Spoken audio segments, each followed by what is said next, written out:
League of Legends is absolutely the biggest esports title in the world and has been pretty much since it started. We have 4 competitors tonight that are going to be going head to head in 1v1s. I am Ralph Hogaboom. Welcome to Thursday Night Gaming. I'm here with Marcy Alstrom, our GHC recruitment manager. Marcy, how are you doing? I'm doing great tonight, thanks, Ralph. How are you? How are you doing? I'm a little bit tired of not being at work, of not, going out and doing normal stuff, but I do like all the added focus on video games that I'm getting. So, and I'm eating a lot more. So I guess I'm pretty happy about that. I'm definitely eating a lot more. I had pancakes for dinner, and so I'm feeling awesome right now. Yeah. Well, so we've got League of Legends. I do want to talk a little bit about what we did last week, which was Mario Kart. We had a number of folks come out and play Mario Kart, which is a game that's not super set up for tournaments, really. But let's just take a look at the highlight reel here. So we had, I think, the top was 7 people that we had playing at one point, including me. And I'm pretty sure I came in last every time. I'm not a Mario Kart person, but there, I don't know. How did you think it went? I thought it went really well. I had fun learning about some of the. I always want to call them characters, but not characters. Oh yeah. Well, that's one of the things that's cool about Mario Kart, right? Is that there's so many different franchises that are. It's sort of like Smash Brothers that way. I really enjoyed having students Alexa and Ray on with us as well to learn more just about student life and GSA. It was really good hanging out with them. Yeah, and that was one of our more casual matches. And in general, I see Alexa's talking in chat about some of the Mario. Yes, please. She's saying yes, she wants to get a Switch just because of Mario. Yeah, bring it on. We need to see you Mario Kart next time. So Mario Kart's one of our more casual games. We also do some of the more competitive games, like we did Overwatch a little while ago. We have Rocket League coming up next week, which I think is 2v2s is going to be so much fun. And and we've got League of Legends tonight, which is absolutely a competitive game. For people who don't know, League of Legends is typically a full team versus a full team. Tonight we're going to be doing 1v1s. We got a couple of people to help us do that, but I do want to take just a moment before we get started, a moment of everybody's time, really, and I just want to talk about current events, and specifically, I'm talking about the protests that are happening all around the world and all across the United States, protests that are really about police violence, brutality, that are about systemic racism, and that are about white supremacy. I think watching that kind of media and the social media posts and seeing some of that violence can be pretty overwhelming. So I wanted to share a resource that can help, a way that you can help right now. And that's www.ally.wiki. That is a website that has just a ton of educational resources and also vetted sources where you can donate, where your dollars will go and do some good. And there's also non-donation resources there too for other ways that you can help out. So mostly I wanted to say thank you for having that brief conversation with me. And also thank you for coming tonight to play League of Legends, to celebrate gaming. And now I actually want to get to our guests for tonight. We have K-Bot and we have Tony Cardkid Garcia Jr. with us tonight. And Tony's camera is not here. Tony, what happened to your camera? It is not. It's on its way to San Diego, California, slowly but surely, but it'll get here. It'll be here for the next stream for sure. But my name is Tony Garcia, and I am a work-study student for GHC under the Esports program, and this is my first quarter here, so can't wait to see what else GHC has to offer. Awesome. And Cardkid actually is joining us from Ohio State. Sorry, not Cardkid. K-Bot is joining us from Ohio State University. I wish. K-Bot, how are you? Hello, yes. I'm doing well. I'm excited to be here. I think it's going to be a fun night.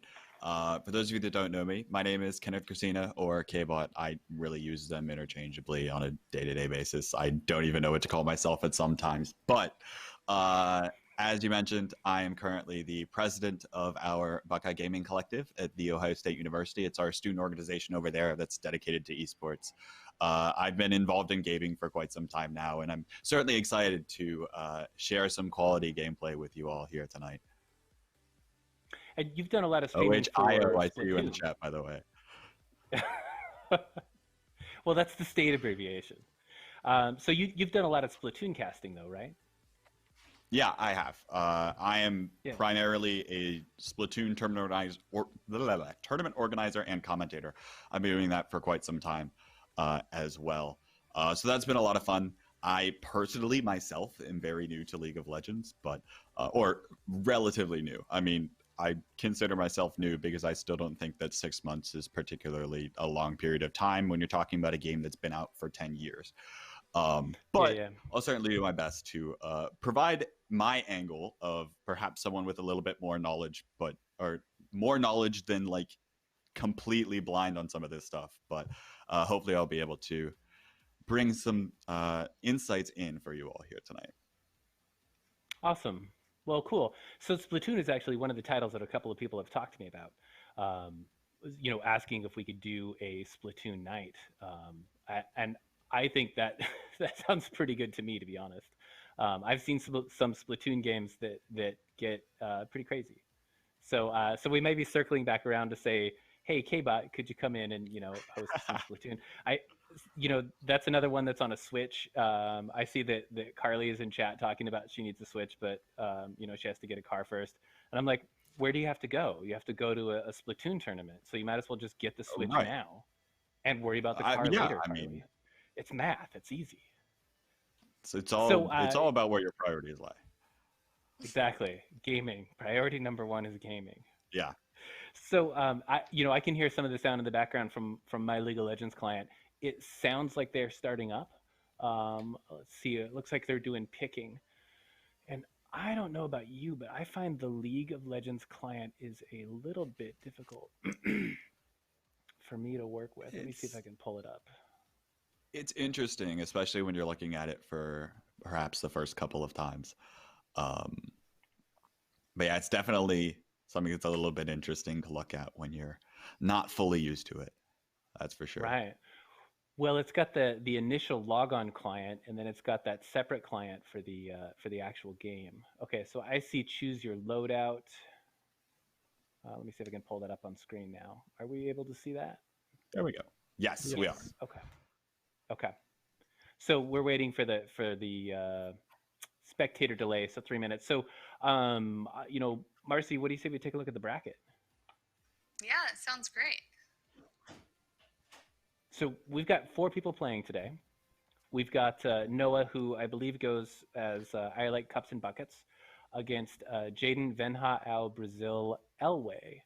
And Jaden's actually somebody who's expressed quite a bit of interest in our esports program, and I have seen him play League before, and I've been pretty impressed. So we had a gaming club at Grace Harbor College some years ago, and Jaden cleaned up, not just in League, but he cleaned up in Smash, and I think there was some other title we did as well. It wasn't Overwatch, but he was consistently a pretty solid player. Tony, have you seen either of these two play before? I have not, but I'm definitely looking forward to it since they're possible prospects for our GHC Esports team. So I'll be keeping a close eye on them the whole entire bracket. Yeah. And Noah's a current GHC student, which is pretty exciting too. Can't wait to see what they'll show off.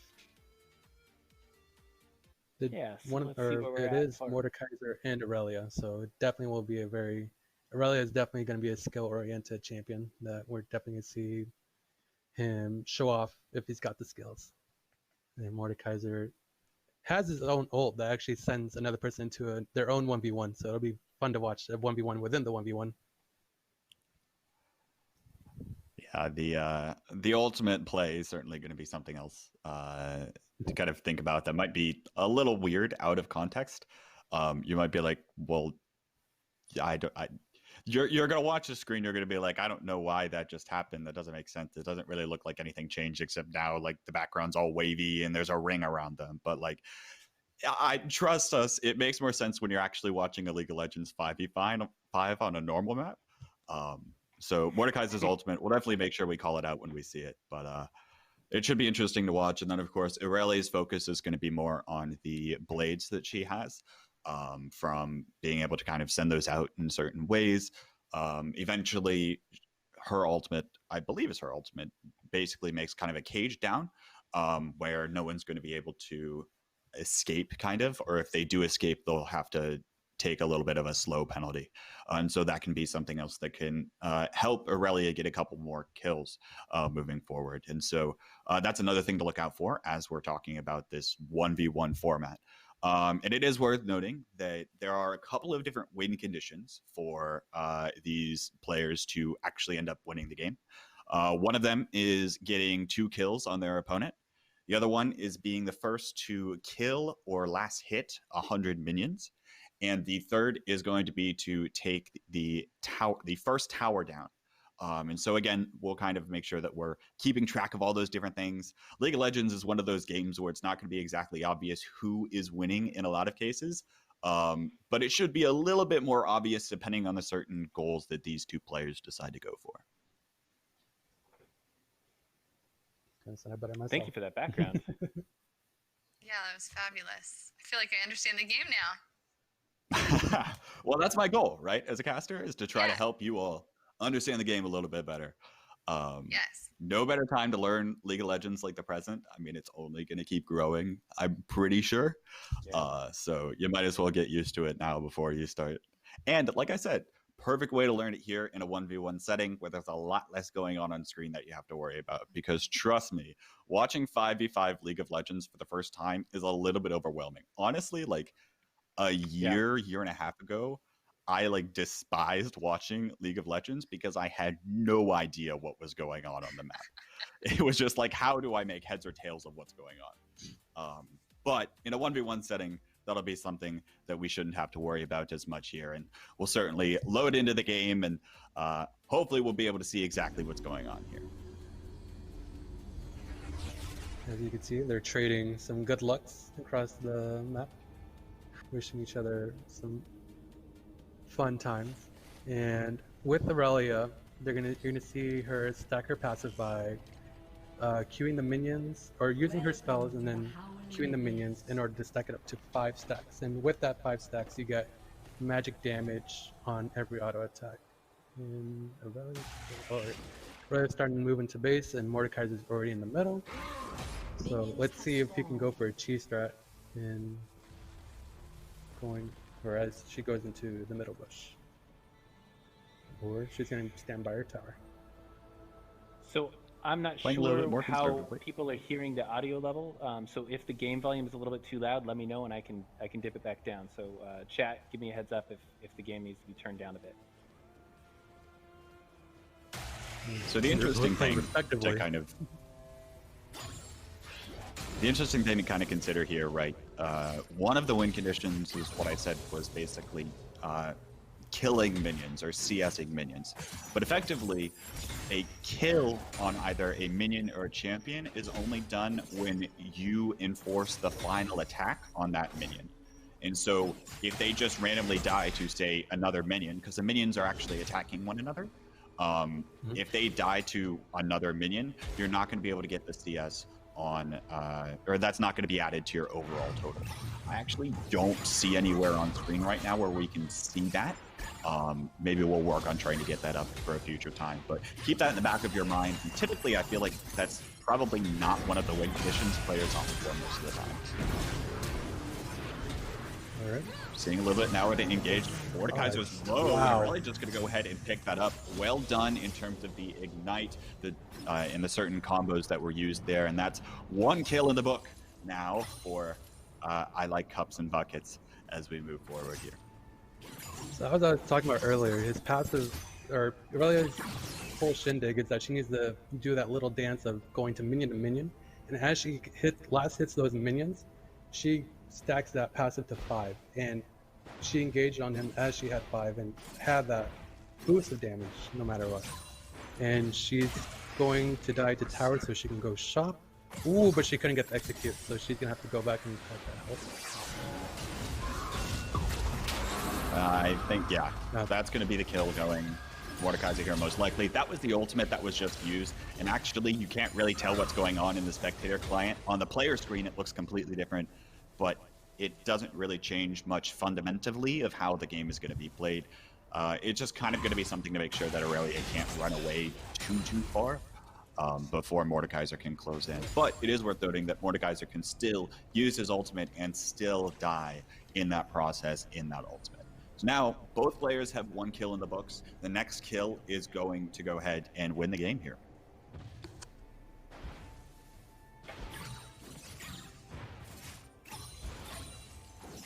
Aurelia looking like playing a little bit more safe here underneath the turret, opting to try to pick up a little bit more minion CS, and probably doesn't want to completely engage. It is worth noting that both these players were able to go back and buy items on their last spawn, and Aurelia had a couple more items there because she died later. You might see those coming into more effect now as we start to see Mordekaiser go down a little bit lower in health. Aurelia just seems to be hitting a little bit harder right now. Oh, landed that stun. Stun coming out here. Able to Q on her. Zed coming in, can't quite seem to confirm the kill right now, and it does look like, Via ao Brazil. Playing a little bit more conservatively here as well, certainly isn't going to have a ton of options in terms of like trying to heal back up, and probably doesn't want to just go in unannounced and lose their life here, as that very well will mean the game.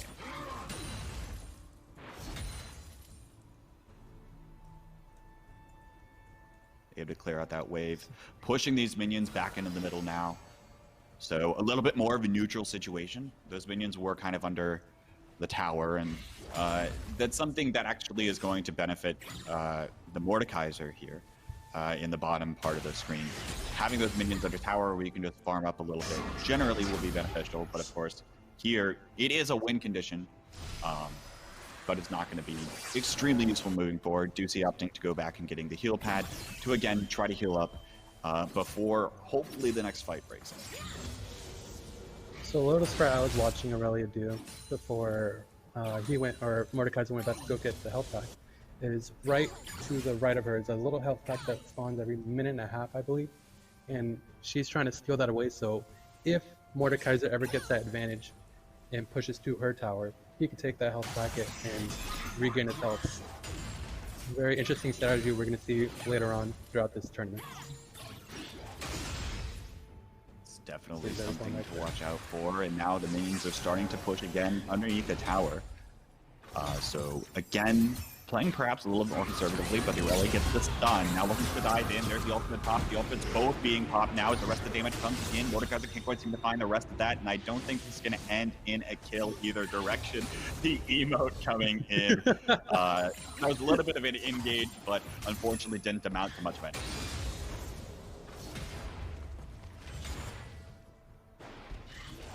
Aurelia having a little fun with the little emote spam, but nothing wrong with that. Definitely a risky engagement that she took, and almost got away with it, but both of them left out with licking their wounds. Now actually, the blue minions are going to start pushing. I actually don't really know what took so much health on that Mordekaiser, but you'll notice now that these minions starting to push back in. Going to neutralize this setting, and actually that's pretty much what the Aurelia just did, is actually didn't want the minions to push under the tower, so instead decided to soak up the damage there.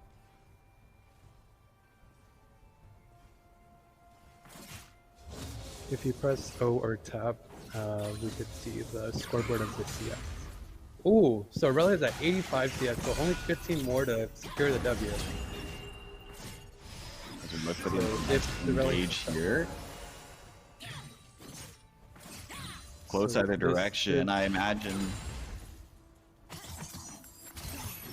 Go ahead. Wait, looking for the stun. Actually might be able to secure the kill here. The flash away is going to happen, but the hand is not going to connect. Mordekaiser's super low right now. So now, with 6 minions in this wave, he only has one more wave to go before he secures the win with 100 CS. So if Mordekaiser wants a chance, he's going to have to engage soon after this wave. Trying to push under tower. The hand comes in, but not able to do much else after that. An impressive dive. That's going to be the 2 kills. And that is going to be the game going over to I Like Cups and Buckets on the Aurelia.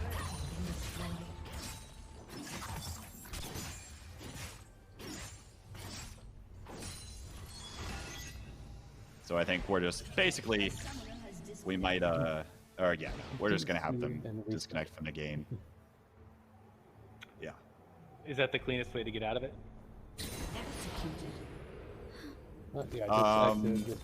Yeah, you can go ahead and exit the game. Okay. That makes the most sense.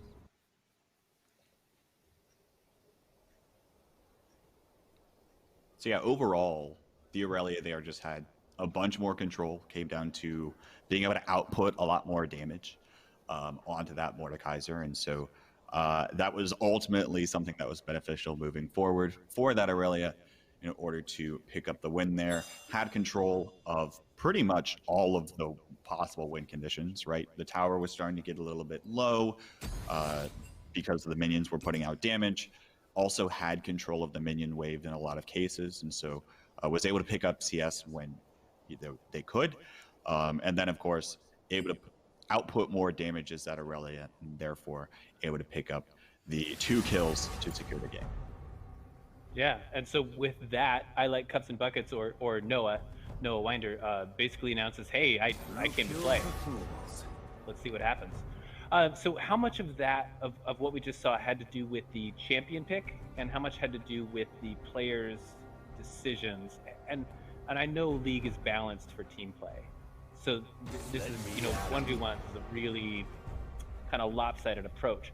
But what did you see there as somebody who's more familiar with the game in terms of that split of character versus decision making and tactics?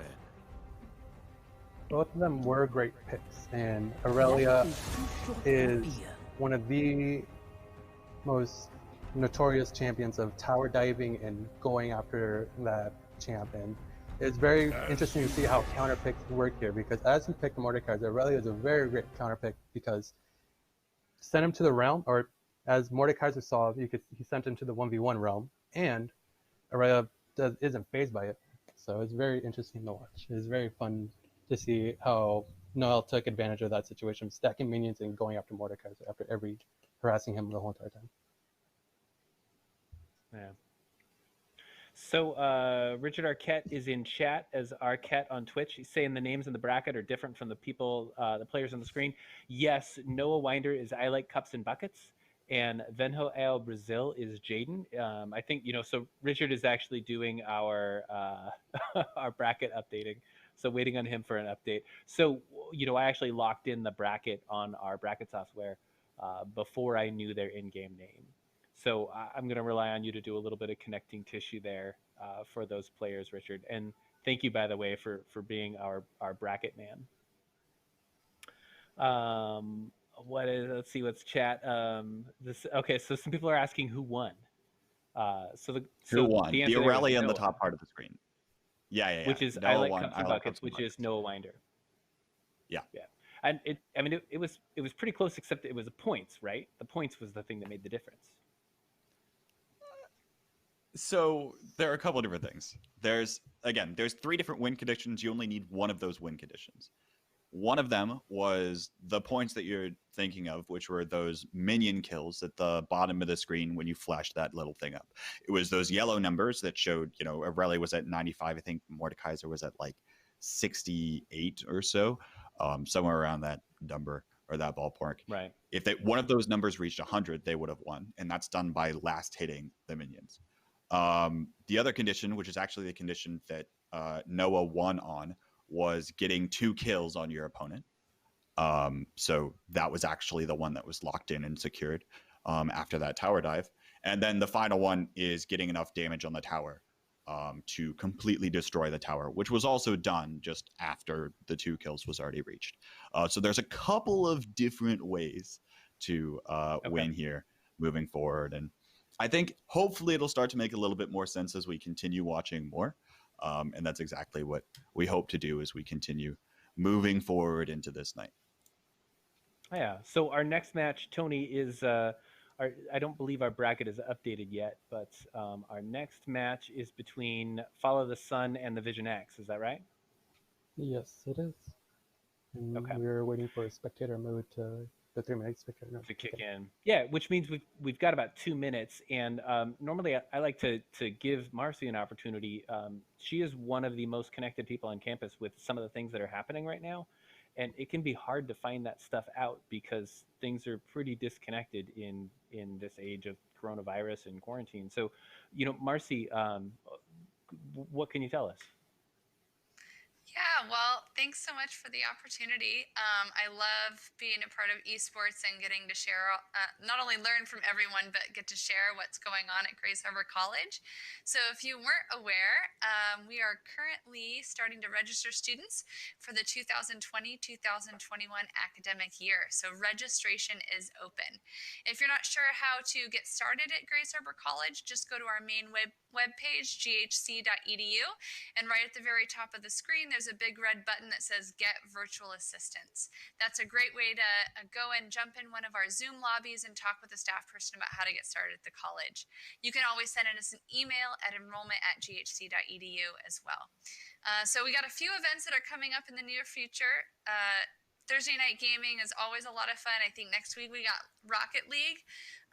Tomorrow, though, we have a career fair, a virtual career fair that GHC is hosting.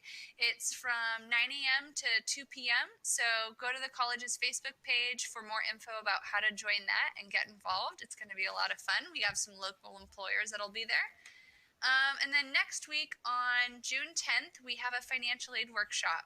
That's going to be starting at 2:30 p.m. Again, for more info about the event, you can go to Grace Harbor College's Facebook page. The Zoom links and everything are posted in the events there. We're really excited to help new students get started at the college. Some really exciting financial aid news for this coming year is that our Pell Grant is now available over the summer. Some students may qualify, so please visit our financial aid office for more info on that. And the Washington College Grant makes a lot of more financial assistance available for Washington State students. So we're excited to share that important resources for next year. Thank you so much. I always love that I can just put you on the spot, and you're always like, oh yeah, there you go. Yeah. All right, so we have the Vision X versus Follow the Sun. What are we looking at? Vision X versus Follow the Sun. So Follow the Sun to be on Syndra here in the red, and Vision X is going to be on Heimerdinger in the blue. Tony, what can you tell us about these two champions? So Heimerdinger is the tower pushing champ. So how there's 3 winning conditions, Aurelia did a good job of being the CS and killing. So she's filling out in those departments. Heimerdinger is here to push a tower and be annoying, clear the waves, clear the minions, let's do some damage to the tower. While Syndra is trying to set up potential of picking someone up little by little and then finishing her up with her ult. So we're going to be seeing a lot of Heimerdinger pushing the tower like now, and hopefully Syndra can find a way to counter it somehow. Yeah, we'll have to see. The overall wave clearing on the Syndra isn't going to be the best. You'll see these champions trade out their abilities here quite a bit, but the one thing to kind of key in on is anytime these champions are going to use their ultimate attacks. Follow the Sun's ultimate on the Syndra is basically something where Syndra will just lob all 3 orbs right at their opponent, and it'll do quite a bit of damage. It's pretty easy to miss, in all honesty, if you're not actually watching out for it, but it is certainly something that's going to do a lot of damage and could actually lead to a kill here.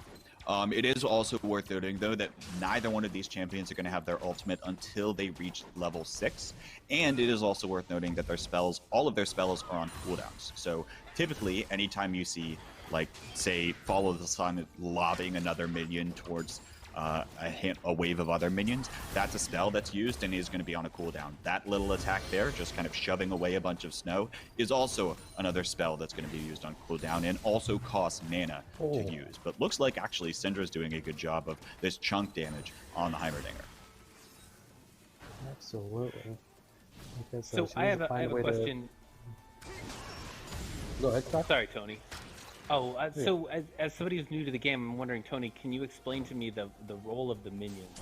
Because I see them come out and I see them get mowed down, and then more of them come out, and I'm not understanding that dynamic for the game. Minions help prevent. So where Heimerdinger's next to is a tower, and whenever minions are under a tower, or the enemy minions are under a tower, they'll focus those minions, and hopefully, or when a champion is nearby, they can auto-attack the tower without getting harassed by that tower. And towers do a chunk of damage. So if they want to help take down those towers with those minions. Okay.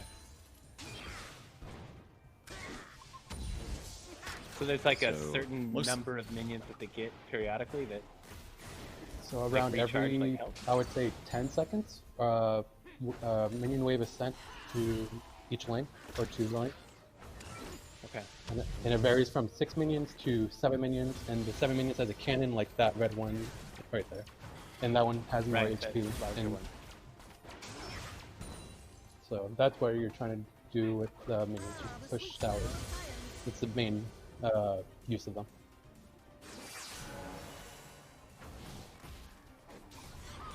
So I know we've seen a little bit of a lull in action on the whole, and actually the Vision X has been playing extremely cautiously on the Heimerdinger because they probably know if they approach this Syndra, they're going to get chunked down very quickly. As Syndra's ultimate is almost back online, you can see that in the top right corner. You see the little character icon, it's the top left, and that's a timer that's actually twirling around. We'll take a look at the CS, and actually the Heimerdinger has the advantage right now by approximately a wave. But I imagine that'll continue to even out here as we continue moving forward, and yeah, it was just a little bit of the imbalance depending on where those waves are being pushed. But now the engage can't quite seem to find a ton of damage there, is follow the sun, and you're gonna have to wait for another time to try to go for some more damage and try to get a hit here.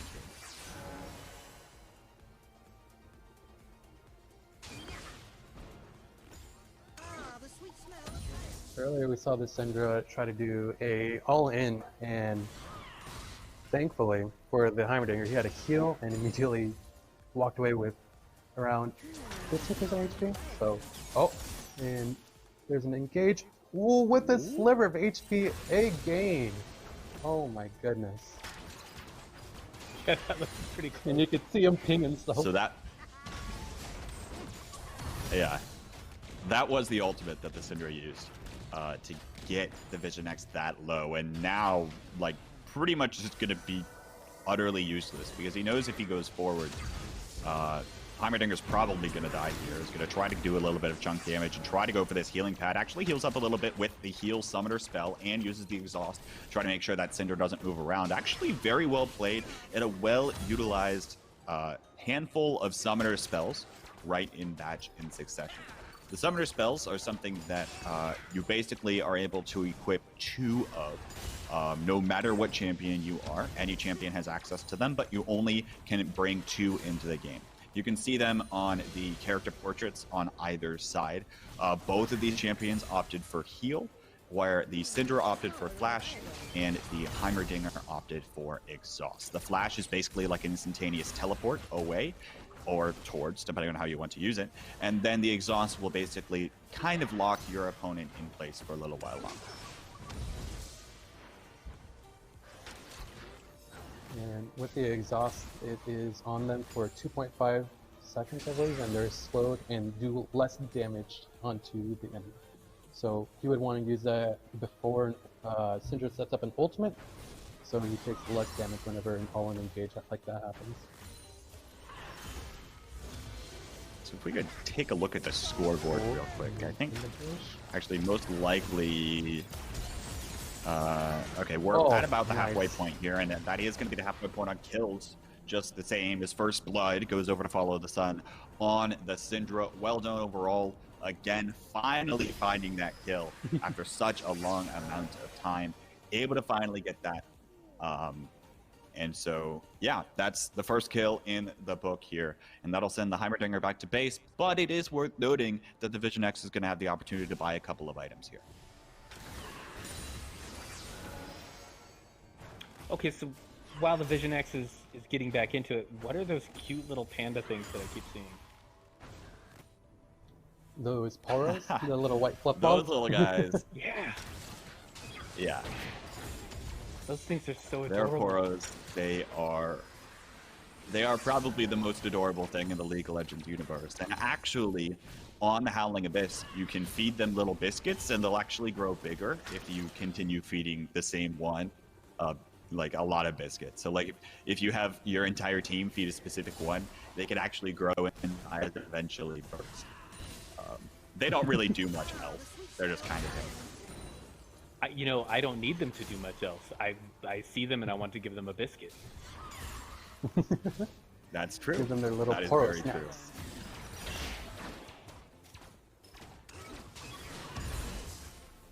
Follow Sun playing this a little bit more conservatively. And actually, if we pull up the scoreboard, the thing here is that anytime you die, you're going to get sent back to base and you're going to have the opportunity to buy a couple of items. You'll notice that the Heimerdinger has a couple of items in their pocket. And those will actually do an increased amount of damage, the ones that he's selected. And so we might actually see the kill go back the other direction, assuming that the Vision X can play this well. And indeed, it looks like trying to do just that. But has to get 2 kills here pretty quickly, or otherwise catch up in CS if they want to stay in this game.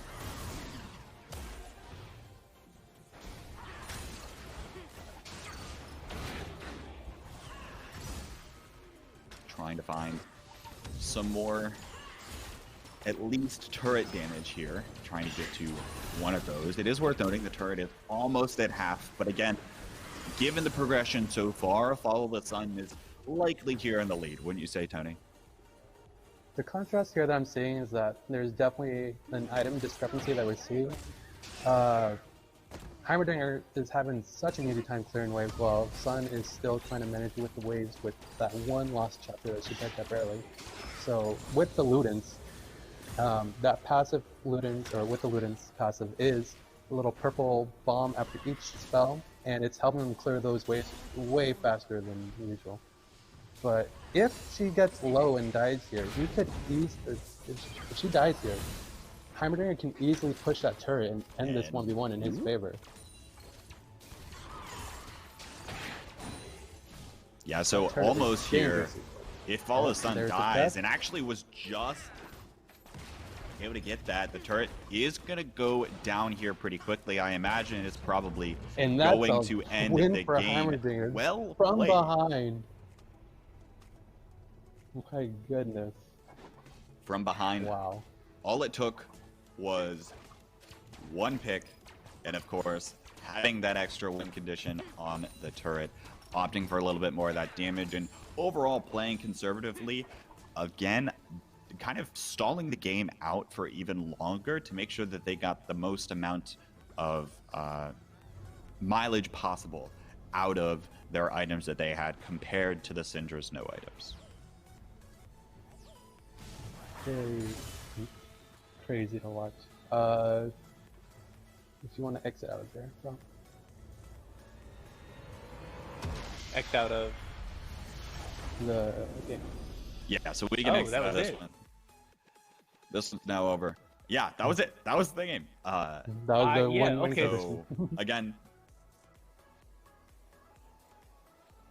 Yeah, so yeah, I was looking the at turret the win points. condition came into play. Okay, so I missed the turret going down.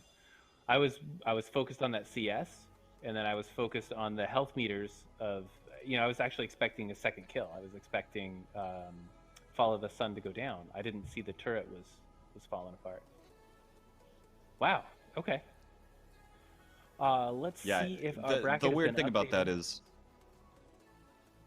the way the camera worked there, unfortunately, is that the tower's health bar was actually hidden underneath the overall overlay of the scoreboard, so you couldn't really tell that the tower was super low on health at that point.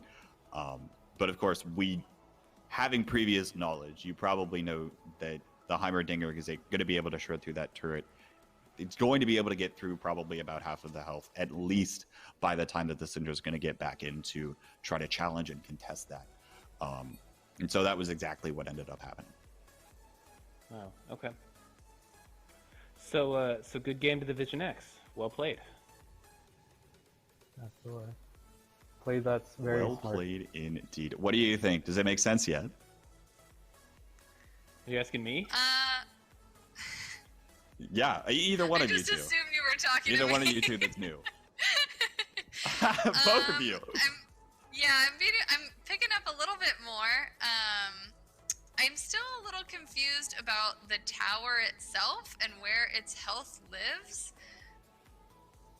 Like, I don't feel like when someone's attacking the tower, I can't identify when that's happening. We'll try to point it out, but the health of the tower is actually kind of appears like a player's health bar that's just above the tower. Like I said on the last, if you were to go back in the VOD and try to watch that back, you notice that the tower's health was actually underneath the scoreboard and some of the other like heads-up display things. So we weren't able to see it there in that one specific instance, and that's one of the unfortunate issues with using the current spectator client version in League. Sometimes some of those things get a little bit hidden, but we'll definitely try to point it out next time. I have another question. Are the minions controlled by the players, or are they computer controlled?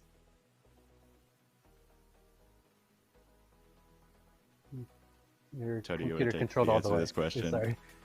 Yeah. Sorry, I was like, should you, me? They're computer controlled. They're automatically programmed to go to the other nexus, which is the blue and red base that both teams have. So they want to blow up the blue base if they're the red base, and then red base if they're the blue. Mm-hmm. Okay. Thanks. No problem. Honestly, like, there's probably one of these days where I should just make some kind of a video and draw on my screen a little bit of how League of Legends works. Because some of that will, like, actually come into play. And as you continue watching League, again, like, the stuff you see at the pro level this is like one specific little instance to try to make a 1v1 in League work. But the end goal, of course, is eventually to destroy the crystal at your opponent's base. And you have to do that by breaking down a couple of towers, breaking down an inhibitor, and breaking into your opponent's base, closer getting to the spot where they're going to keep spawning from. So that's the kind of overall motive, and so those minions are going to try to help you push forward, and they're going to be AI controlled as they continue going forward. And as was mentioned earlier by Tony, when those minions are like perhaps sitting under the tower is going to attack the minions as opposed to attacking the player champions. So the player champions can then start to walk in there and start attacking the tower and doing more damage in order to speed up the process moving forward. The minions themselves aren't going to do a ton of damage to the tower, although they will do some, and that is important in some cases. But those minions are going to be something that kind of shields you from that other tower turret damage. And we'll also try to point out those lasers the next time that we see them as they start to attack minions or perhaps enemy champions if some of our players aren't super careful. Nice. Yeah, that would be awesome. So let's take a quick look at the bracket. So, you know, match one was Noah, I Like Cups and Buckets versus Venho Al Brazil. You know, he took that match and is moving on to the next round. Vision X took that match as well, so we will see a matchup between Noah, I Like Cups and Buckets Winder, and Joseph the Vision X Matting shortly. For now, we're dropping down to the losers round. We're going to see Venho Al Brazil, I hope I'm pronouncing that properly, versus Follow the Sun, and I believe they've already made their picks and done their loadout, and the game has begun, and we're in that 3-minute spectator delay. Is that right? Absolutely. Cool. Okay. Well, Marcy, you know, we don't have a huge whole amount of time, but I'm wondering. I know that you and I talked a little bit earlier about financial aid, and you know, you handed me this lovely slide to show for people. You know, can you tell us 60 seconds about the financial aid workshop that's coming up and Yeah. why it's important? We we hosted our first one today. This afternoon, we had about 8 people pop in. It was great. These events are drop-in, so you don't have to attend for the whole hour and a half. It's really, really beneficial. We have our financial aid folks, like staff people from our financial aid office, who are attending those workshops. And you can come in just for general, overarching information about financial aid, or if you have a specific question about your own FAFSA or WAFSA application, a financial aid officer or staff person can go into a breakout room with you and have a really good one-on-one conversation to help answer any questions you have about your application.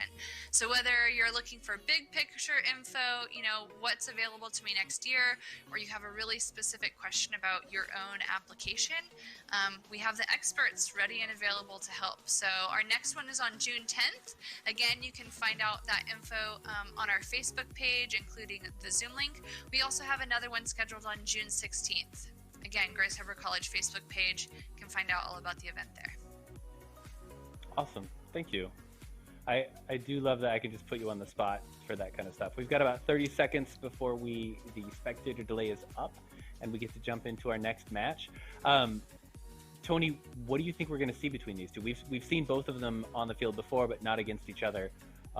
What's your prediction? Well, it's very interesting to see Venial Brazil bring out the JUN, which is an ADC, which is more attack, auto attack oriented, which is just a spell that automatically hits the person you're aiming at, and transitioning that from his previous game, which was a Mordekaiser, which is just a magic, big buff magic guy. So it's a stark contrast from his previous pick.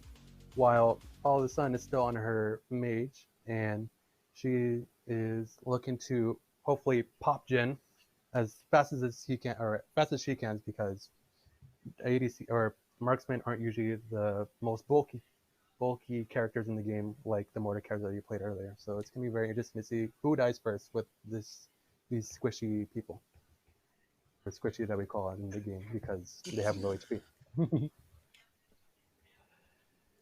Yeah, it's definitely going to be interesting here between these two. It is worth noting as we load into the game that they both have the same summoner spells. Both of them are opting for Flash, but the age-old question in League of Legends.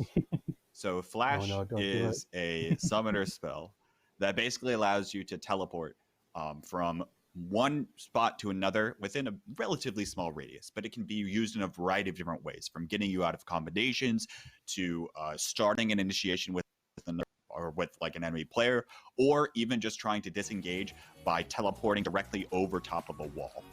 So the question, it's generally widely used in 98% of cases, you're probably going to want to use Flash. But the question becomes, do you have Flash on your D key or on your F key? Tony, which person are you, D or F? I speak Flash, not D-Lash, so that is where I stand. I agree. All right, so we've got two people on the Flash department here on the Twitch stream. That's what we're looking for here as we hop in here, and Follow the Sun agrees with us on the stream. Unfortunately, all four of us with Flash on F, but that's fine. Everyone's allowed to have their own opinion, even if it may or may not be wrong. But we're going to hop in here between these two. And as you mentioned, should certainly be fun to watch. Looks like we're already seeing the JUN has a little bit lower HP, so might have to be careful. And actually, oh my goodness. Already caught him out. So the interesting thing about Talia is, I forget the name of the spell, but basically one of her spells is going to be something where she's able to just kind of put down a pad and launch an enemy or whatever is sitting on the pads, whether that's an enemy or another minion, just kind of launch them whichever direction she wants. So that could be closer, that could be further. And that's actually what we just saw there, able to lock on a lot of damage onto the JUN as the JUN was popped up closer to Follow the Sun. Absolutely, she's trying to burst them down, like you said, and they're both. The reason that we call them squishies is because in these early levels, they're little, and already bringing them down to 10 HP Can't she auto attack him to death? And she Oh. does. Oh my goodness. So with this squishy, Auto attack to death. Had to burn both summoner spells too. Yeah. But a kill is a kill. Follow the sun. Kill is a kill indeed. That's halfway there on that one objective as we move forward. He is going to go ahead and tactically int. I suppose that's kind of redundant. Int stands for intentionally running it down. Or just kind of running it down into the turret and died. But what you notice is, even though Talia died, the kill didn't go over to the Jin. You see that at the top of your screen right now. So actually that doesn't count as a kill to the Jin, and the Jin still needs 2 additional kills to move forward here in this game. It was a great timing. Unless, Tony, you're going to... No, those are totally allowed. 100%. I said first the 2 kills in the rules. So that is totally allowed. And Gotcha. The tactic behind that is that it is, or in ARAM, it's actually upped the death that it counts towards your kill count. They upped it to, I would say, 20 seconds. So she had to wait 20 seconds of not being hit by Jin, or since the last time she got hit by Jin, in order to go to the tower for it not to count. So it was a very good, patient game. And it's also worth noting, for one, Follow the Sun was only able to do that because the tower was attacking them. So that's ultimately what did that, is that just able to run in the tower, shooting those lasers, and force that execution. And then, in addition, the reason why Follow the Sun did that is to go back to base to buy items. Because in this mode, you actually can't buy items just by going back to your own base. You have to be respawning. And so that's exactly why, to try to keep this fight at a little more of a neutral situation, Follow the Sun didn't want to follow behind. They wanted to try to have those items coming back in here to make sure that they're not behind in the next engagement. And that's exactly what they ended up doing. With the scoreboard pop up, you should be able to see what their CS is at. And she picked up an amplifying tome, or no, a blasting one in the last chapter. So she bought more damage instead of more defenses, which was fine. And Jin bought movement speed and a dagger. And an interesting thing about Jin is that if he gets attack speed, he gets more movement speed on his crits. So his 4th auto attack will always be a crit. That's why there's a little like marker under his HP, and that little purple one will be the one that always crits no matter what and have bonus 80. So he'll walk around faster whenever he shoots that round. So this is the first matchup definitely. where there's an actual like stake. Oh, go ahead, K-Bot. No, you can go ahead if you want. I was just going to actually call out here that you can see the tower health bar that's sitting on top of the tower. The thing that Follow the Sun just kind of passed by there. So that's sitting there at the top. But go ahead with whatever you were going on with, bro. Yeah, sorry about that. I think we're getting a little bit of that satellite delay, and it tends to lead to talking over people. So I apologize for that. I was going to say this is the bottom bracket, which means the person who wins this one still has a chance to take the top spot. They still have a chance to win it all. The person who does not is out. So they will go home after this match. So this is one of the ones with some actual teeth to it. So Follow the Sun is using the interesting tactic of pushing Jin out of the wave, because the Jin has to respect her damage output. So she will be in front of the wave to make sure that he doesn't collect any of the minions. So it's a very smart tactic in general. Definitely a smart one, especially in one of those cases where this Jin has the range advantage over the Talia. You'll notice that a lot of the spells that Jin is putting out do reach a significant amount. But now actually calling the curtains here is this Jin. This is the ultimate. Can't quite seem to find... Does get 2 attacks off, which is actually nice. That does mean that Talia is down to half health right now, and that'll be beneficial moving forward to see if Veja ao Brazil can pick up some more damage here, and perhaps even the kill line between these two.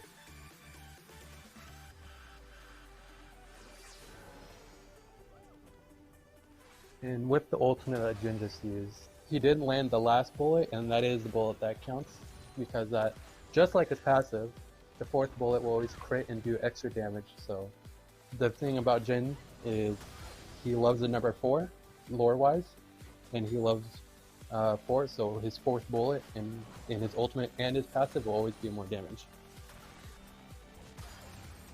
If you're into really dark, deep stories, only then would I recommend you look at Jin's lore. Otherwise, try to stay away from it. And typically lore is just, right, the fictional stories that are involved with these characters. In a lot of cases, they're mythology or things like that. Just kind of, fun fictional ways, and these are the characters that are now being brought to life.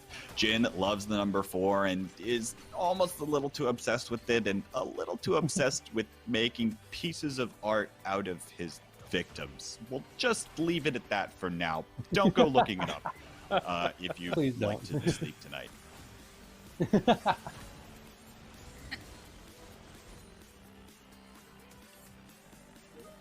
Follow the Sun's been doing a pretty good job here, though, of staying back a little bit more and actually using those heal pads to their advantage in order to heal up here a little bit more. Playing a little bit more conservative because, again, don't want to fully engage here and fully commit in a situation and give up that kill on your over to your opponent.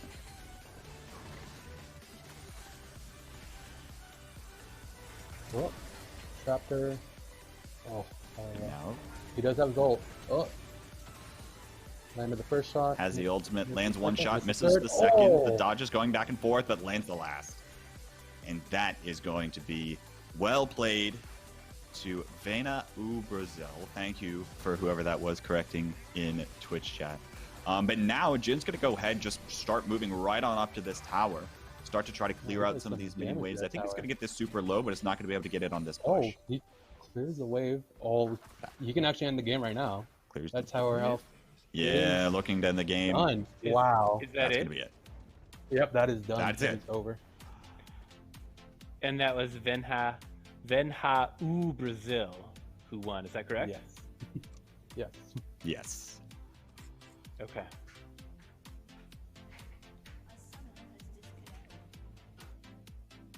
Wow. Well played. And Follow the Sun, thank you so much. Let me get my screen swapped out here. Again, this client is going to take a little bit of getting used to. Follow the Sun, thank you so much for coming out and for playing. It was a really good fight based on what I saw for the first one, and the second one, again, the turret took me by surprise. I just didn't see that coming. It sneaked up on me. But thank you, and I hope we see her come out again soon. That was super cool. So let's take a look and see if our bracket is up to date. Get my refresh over here. So one thing I would like to say while I'm updating this is, as we continue to do these Thursday community night gaming events, we've got some positions that we could actually really use some help with, and one of them is like somebody to operate the bracket, and that involves just watching the stream and then inputting the information so that when I tab over, it gets updated. And we've got somebody doing that tonight, and it has been fabulous. I would love to find somebody who says, yeah, I want to take that on and just really run with it and just do a knockout job for all the different tournaments. So let's take a look here at what our bracket looks like. If you're interested in volunteering, drop me an email, esports@ghc.edu, or DM me on Discord. If you're a member of our Discord, I'm bitpost number 8899, and I would love to hear from you. Okay, so it looks like Follow the Sun is going to drop out. Jaden's going to move on and still has a crack at that number 1 spot, but unless I'm mistaken, we're going back with I Like Cups and Buckets, and we are going back to the Vision X as well. Get to see our round 1 and 2 winners face on against each other. Are you in the spectator? I see that you're on hold. There's an invite for on hold. I'm not in. It still says defeat. Do I need to X out? I closed your invite. Do you want to send it again? Let me just say that because I started without you. Uh-oh. So is it already underway?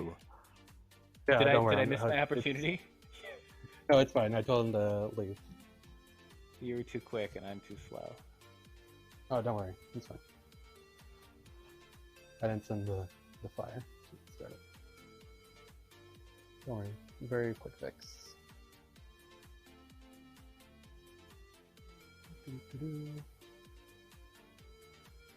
So people who are watching chat on Twitch, Chimpus McDoofus is the one who did the pronunciation for Ven Ha U Brazil, which means come to Brazil. And Chimpus McDoofus is Jaden Ven Ha U Brazil LA. Gotcha. All right, Ross, we're good to go. Connecting some dots for you all there. Yeah, there we go. Those dots need connected in personally my brain. To hello, new people. I am the random person sitting in the not the middle of nowhere, but in Ohio, which might as well be well far and beyond where you all are more concerned about. Yeah. That's somewhere east. I'm telling you, as a commentator. Or sorry, if you're ready to like go ahead and like transition us, that's fine. I'm just gonna go on another thing. All right. As a commentator, sometimes gamer names and tags can be a little difficult to pronounce. I apologize if I mess them up. I apologize if I mess up your pronouns. I am trying to be as generic as possible in a lot of cases, but yeah, I'm doing my best here, especially considering I don't know many of you at all. But certainly fun to see the creativity in a lot of gamer tags and things of that nature. Always fun to see, but sometimes can be difficult to pronounce. That's for sure. Yeah.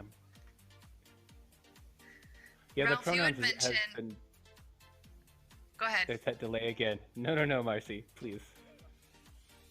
I was going to change topics. I'd love to hear what you had to say. I was going to say that the pronouns has been something that that I've been pretty interested in. You know, the first time I heard it, I thought that seems strange. Why? And that why has been. You know, I've never had any bad experience based on asking why and finding out more information about what that means. And it just seems like such a no-brainer. I remember when the Washington State Attorney General came down and was doing some kind of a seminar at Grace Harbor College. I attended, and she introduced herself. She said, "Hi, I'm Susan Kohlgazer, I think is her last name." She, her, and then she went on with the presentation. I thought, that's so cool.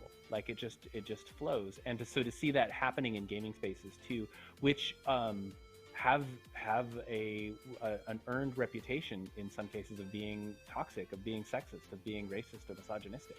To see that start to infiltrate gaming spaces, that's just super exciting to me. It's like, like let's do this right. So anyway, that was my spiel. Marcy, what were you saying? I was going to ask another question about League of Legends. You had mentioned that it's one of, if not the most widely played game and maybe watched around the world. And so, you know, here I am kind of just really newly being introduced to it. Folks have been playing it for 10 years. I'm assuming folks have been watching it for 10 years. So, I feel as though I've seen a video where there's like a stadium filled with people who are all watching this game at the same time. Am I making this up, or is that like a real thing? You're right on it. So okay, what is that? I believe you watched Worlds, and that is the League of Legends World Championship, and they change it every year. And this past one was in Korea, I believe, if I remember correctly. And they change it every time. No, they changed it. It was in Europe. This is in Europe. In Europe. Sorry, my bad. And the one that you probably saw was probably in Beijing, where they held it in the Bird's Nest.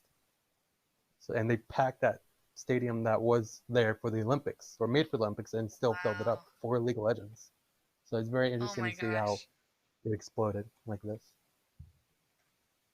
Yeah, I mean, even if you don't think it's the most like common thing here in America, League of Legends has a massive audience worldwide. Super big in Korea, super big in China, super big all around the world. is this game. I honestly have no idea. I'd love to know the player count right now of this game. But it's absolutely insane, the number of people that play this game, especially on the worldwide and international scales. Cool. So does World happen every year? Like once a year? Is it every couple years? Every October. And they hold one in the middle of the season in May, although they couldn't this year because of COVID. But they hold a mid-season invitational, and they changed that one to different countries as well. They hosted one in Vietnam, Brazil, and Europe. So it's very interesting how worldwide it is. It seems like similar to like the World Cup, you know, bringing countries together from all over the world. You know that people are probably paying quite a bit of money to maybe have a real seat there, but can people also just, you know, watch it online from home if they want to? For sure. It's always on there. They have a Twitch stream, and they've had more viewers than the NBA Finals, the World Series, and I believe NHL hockey combined. So it's crazy how last year there was just as much watching Worlds for 2019 as there were that watched the Super Bowl. It was 100 million versus 100.7. So it reached parity this year.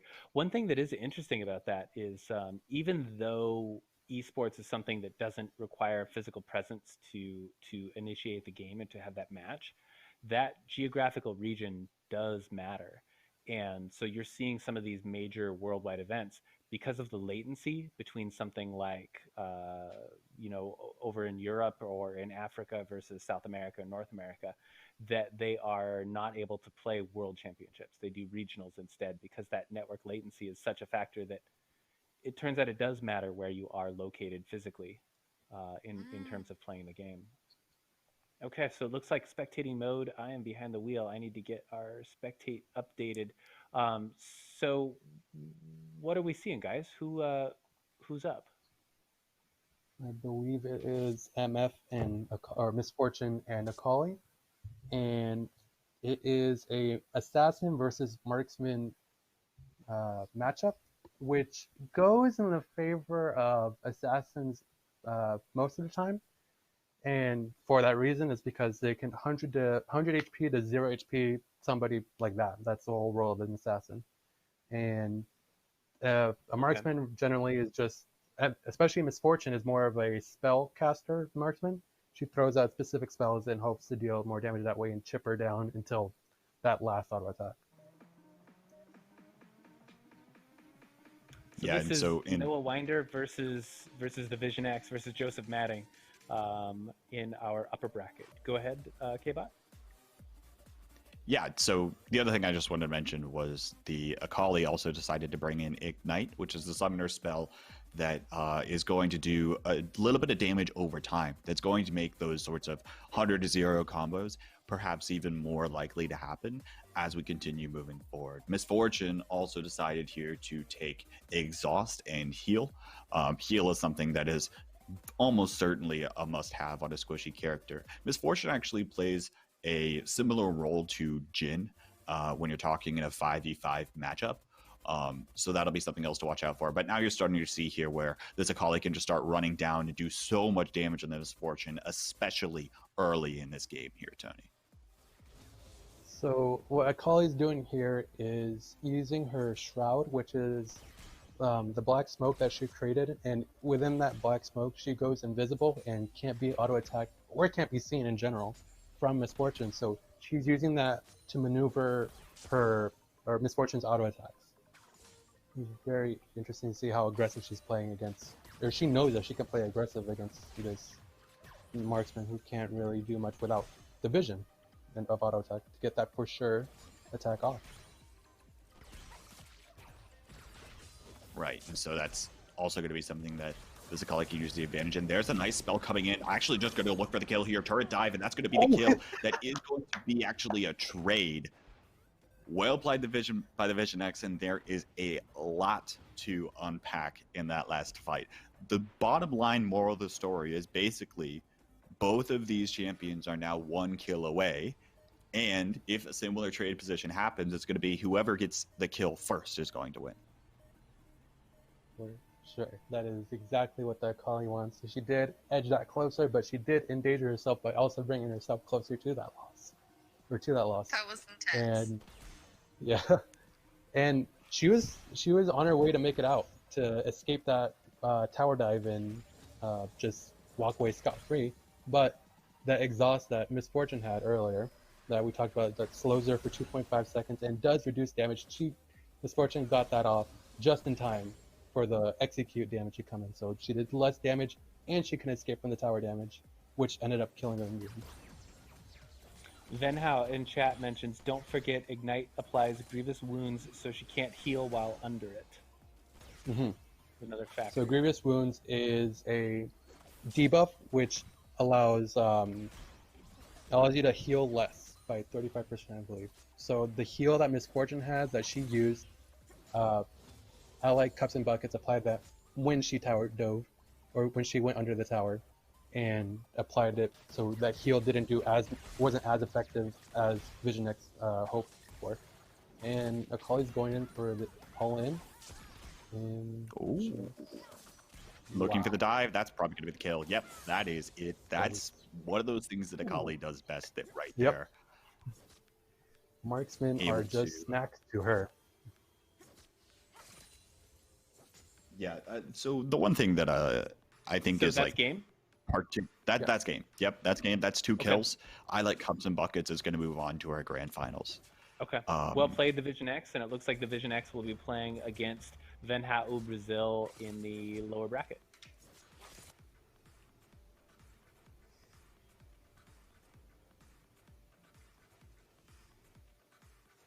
Yeah, so I'm going. Really well played. Again, that's one of those things, as you were talking about, Tony, with talking about those assassins that can just do a lot of that sort of burst damage right down on their opponents. And it ultimately comes down to Akali's kit.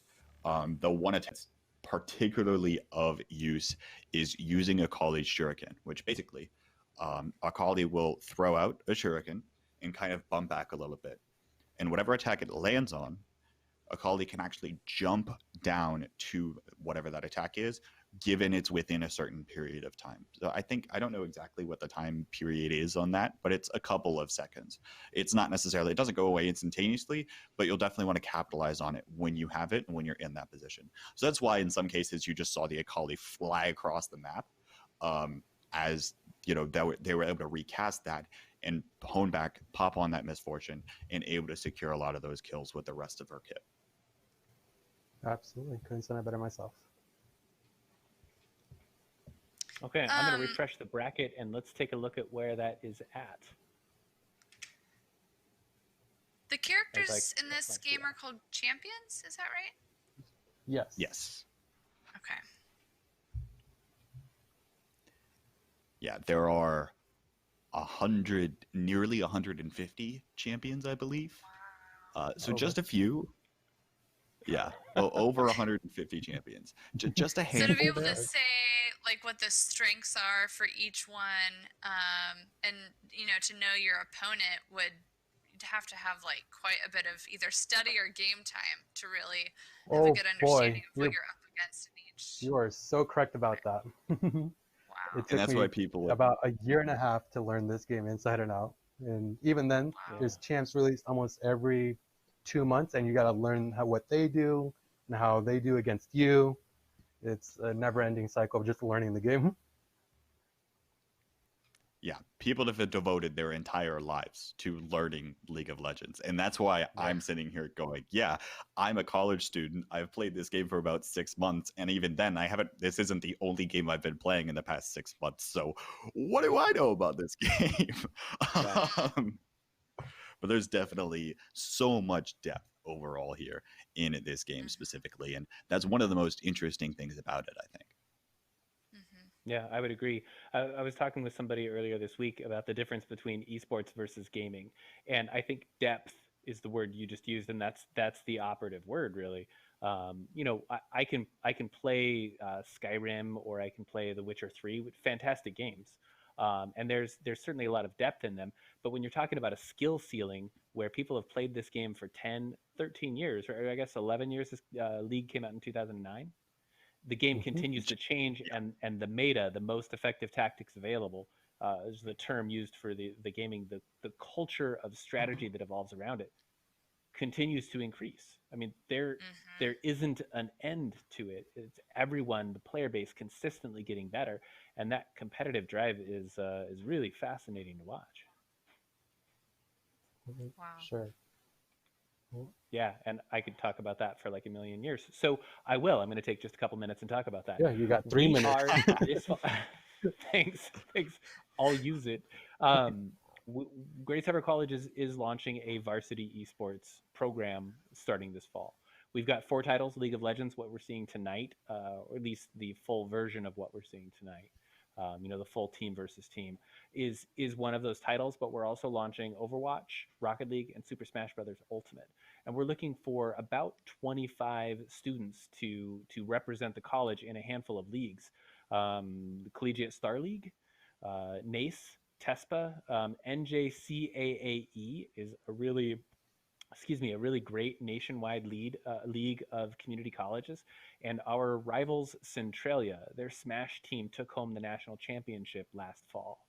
I think there were 48 colleges participating nationwide. Wow. So the opportunity for some students from little old Grace Harbor to apply themselves, enter in that, and come home with a national title. I get super excited thinking about that, and we have that possibility. We have that potential. We're building an arena. We've got a budget for virtual coaching. So if you are one of those student esports athletes, you're looking at doing regular weekly practices with your team, with a fixed team, where you're doing replay review, where we bring in virtual coaching, somebody who walks us through a replay review and gives higher level player advice, tactics, tips and tricks, and then training and practice ideas as well. I cannot emphasize enough how excited I am for this program, because I firsthand have seen so much growth around gaming, not just in myself, but and my kids, but in people that I know through gaming. I know it's a tremendous motivator and opportunity for growth for all different kinds of people. And I'm just super excited. And I'm throwing this out there because I want other people to be a part of it too. I want you to get excited. And I think our mods are putting some links in chat right now. Yeah, thank you. I mean, now is the time. Of course, we're going to keep doing these community gaming nights, but I'm also really looking forward to the competitive aspect and saying, okay, we're not just talking about one night. We're talking about a season. We're talking about 3 quarters. We're talking about 2 years. How far can we go? How far can we take this? And I'm super excited, and I've got 57 seconds left before the spectating is done. I will get off the soapbox. Filibust. I'm super excited about it. I'm curious to know, Ralph, you said the difference between gaming and esports is depth. So which would you say then? Which word kind of points to having more depth and that the opportunity for growth? Well, in terms of depth, I think of that skill ceiling. I can spend 100 hours in Minecraft and build a couple things and figure out how redstone works, and I can beat the game probably in 3 hours. Well, that may be a little bit of an exaggeration. Given a small number of hours, I can beat the game. You take a competitive esport title like something like Overwatch or League of Legends. I mean, that's what's on the table right now. And you have people that are studying tactics and strategies, and you're playing against other people, against humans who are changing. The strategies and the people that you're playing against learn from game to game, and they adapt. And so that means that your competition is constantly improving. And that's just one area where there is that depth.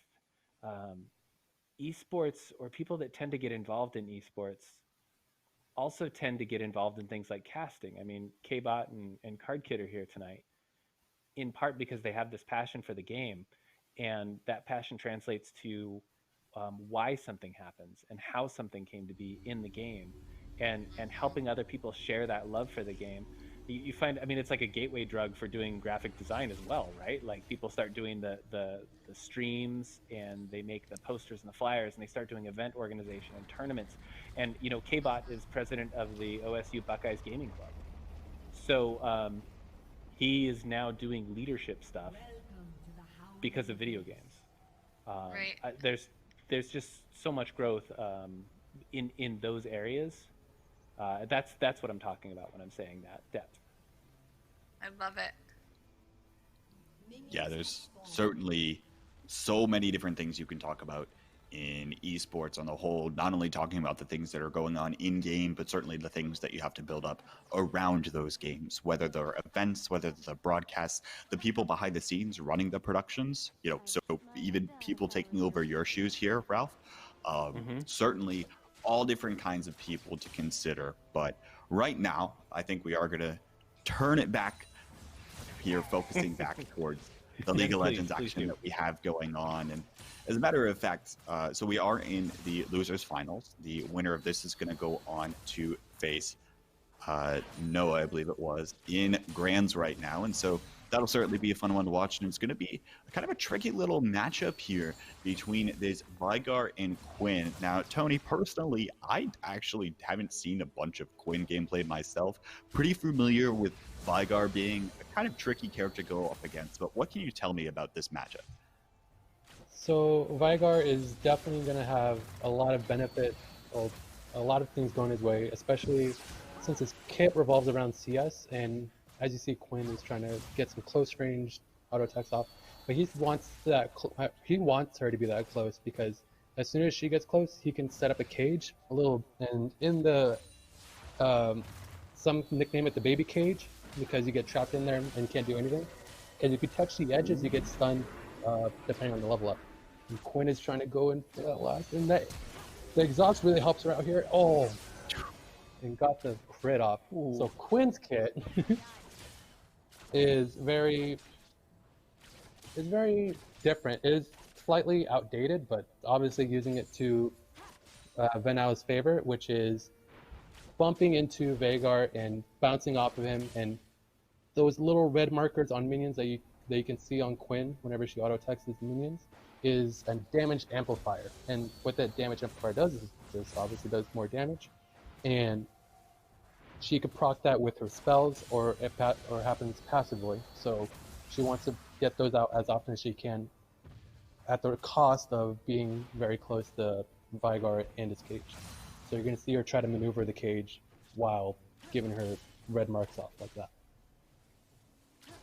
And that's something that the Quinn here has been able to do quite well so far, is maneuvering around that cage. Anytime it gets triggered, you'll see the little rainbow thing come out, kind of in a circle. And that's kind of what's going to, hopefully, if Vigar can actually pull that off, that'll be what traps the Quinn in place for a time being. Whereas if you run into the walls there, you're not going to be able to move out, and actually was able to do just that in that instance. The dash was kind of canceled there, and got half chunked down. Gonna have to wait a whole nother spell cycle rotation. Also use the ultimate to get a little bit of extra damage there, but is able to heal it right back up. Is this Quinn again?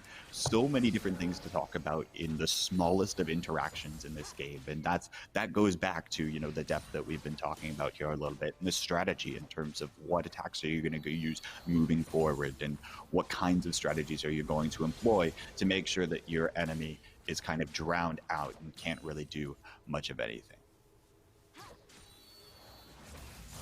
So with one of the things with Quinn is that whenever she gets her ultimate at 6, she calls in her friend Valor, or her partner Valor, which is a large, not vulture, but a very like eagle, hawk-esque, and carries her around and gets a movement speed bonus. And with that, she's probably going to do that to get better angles and outmaneuver those E's, and hopefully see him soon.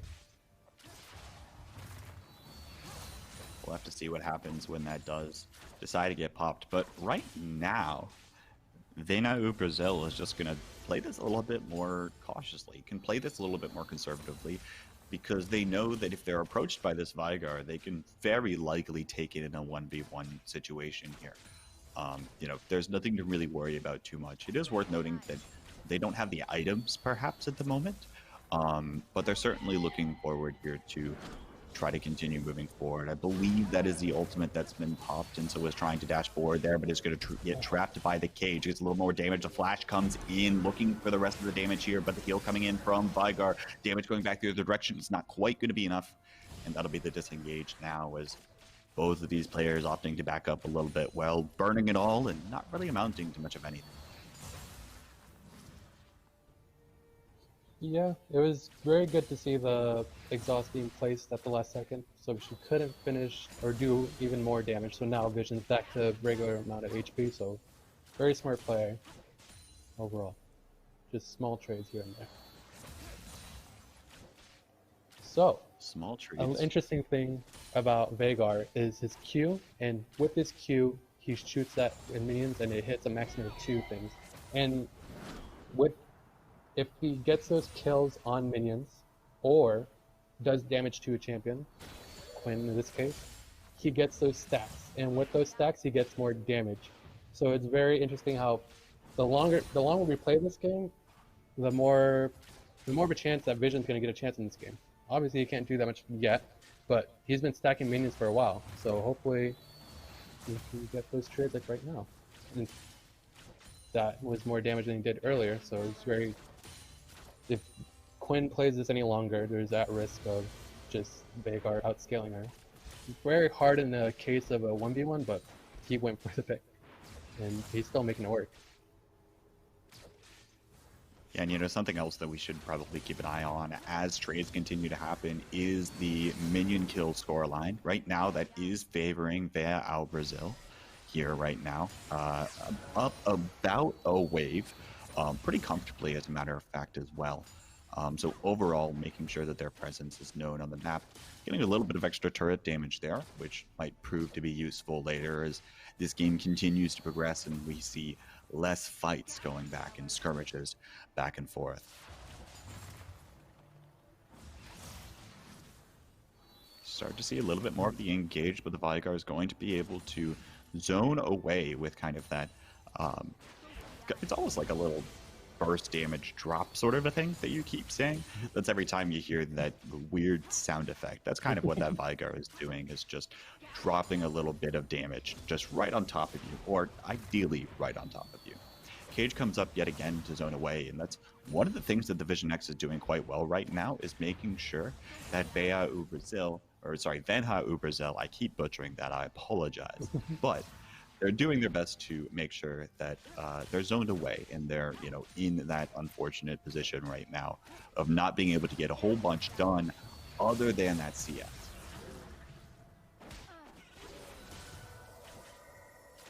Dash in, but again, not going to amount to much of anything. Another interaction with the red markers that Quinn gets is that she also gets a little movement speed buff, and once we're hitting the level 13, every spell you can level up to 5 times, and at level 13, that's when you start hitting level 2, or start hitting, there's 4 spells that you have per champion, and you can level them up to 5 times, except the ultimate, which is 3 regularly. And at 13, you're at 2 max stacks of spells, so at the fifth level up of the spell, and at the 5th level of W, she gets a movement speed buff along with her red marker. If she is leveling that up, she gets a big movement speed buff that's going to help her move around and maneuver those abilities even more. And she's nearing 100 CS, so now with the exhaust coming up and just this small trade going again, although Quinn's very low on mana, but she's at 88 CS now, so only needing 11 more now. So but just going to look for the kill, actually. Thing. Well done by the Vision X to go back behind that turret and play a little bit more conservatively. But you have to remember, all the meanwhile, it's the Quinn that's been in control of the game, actually able to get caught off guard by the cage. Will this amount to much of anything? The dash comes in, but it's not going to be enough to do quite enough damage. The Vision X super low right now, and of course, with another death, could very well lose the game. But let's take a look at the scoreboard really quickly. 94 minions picked up by the Quinn. It's certainly going to be the next wave. The flash forward comes in, but now the damage going back the other direction. Gets trapped by the cage, looking for a little bit more damage. The dash coming in, but that is going to be it. And Veja U Brazil going to be heading to our grand finals. Ooh, well, congratulations, Venha Al Brazil and Vision X. Thank you so much for playing. This is so we're actually talking about a rematch because the first match of the day. Yeah. Okay. Let's so that was a win for Jaden Venha Al Brazil. Joseph the Vision X matting is going to drop out. Thank you, Joseph, for swinging on by. Joseph is also a mod on our Twitch, and he's actually playing in Rocket League. He is a man of many talents. And you know, actually, the Vision X is his Twitch stream. I can't recommend it enough. He does Jackbox Party Pack nights. He's just an all around. He's a good egg. So thank you for playing tonight. You made it pretty far, and I am looking forward to this rematch. Let me see if our bracket is updated. We can see how far we got. Run this over here. So yeah, so we've just finished the bottom bracket, top 3. Jaden is going to proceed up to the top right, and that's the grand final set. Noah versus Jaden. Just like Tony identified, that was the very first match of the day. So this is a rematch. This is a chance for Jaden to get even. Real quick question, as the tournament organizer myself, and maybe this is more so a question for Tony. Is the bracket reset active? Which bracket reset? So hypothetically, in double elimination, the person that comes in from the top side, so in this case, Noah, is currently coming in from the top side, and technically speaking, needs to lose twice before they're completely eliminated from the tournament. So what that may mean in some cases, and it looks like the way that this bracket is currently set up, is basically if Noah loses the first game, we're going to see a second game or a rematch between these two to actually decide the winner of the tournament overall. So I wanted to know, I don't know if like you guys are planning on having both of those matches played out, or if you're just going to stick with whoever wins this first game is going to win overall. I'll ask both of them. So, Tony, I like the double elimination. So, you know, if I get a vote here, I'm going to say that if Jaden takes it, then Noah gets a second chance, and we go to the second set for the grand finals. That's my vote. Of course, I'm going to always vote in favor of more league, more gaming. Absolutely, there you go. This has been a blast. Might as well. I've been loving the competition from these two. Yeah. All right, might as well do it. Let's run it. Yep. Chat's saying the same thing. +1 for the double elim. Great. Okay.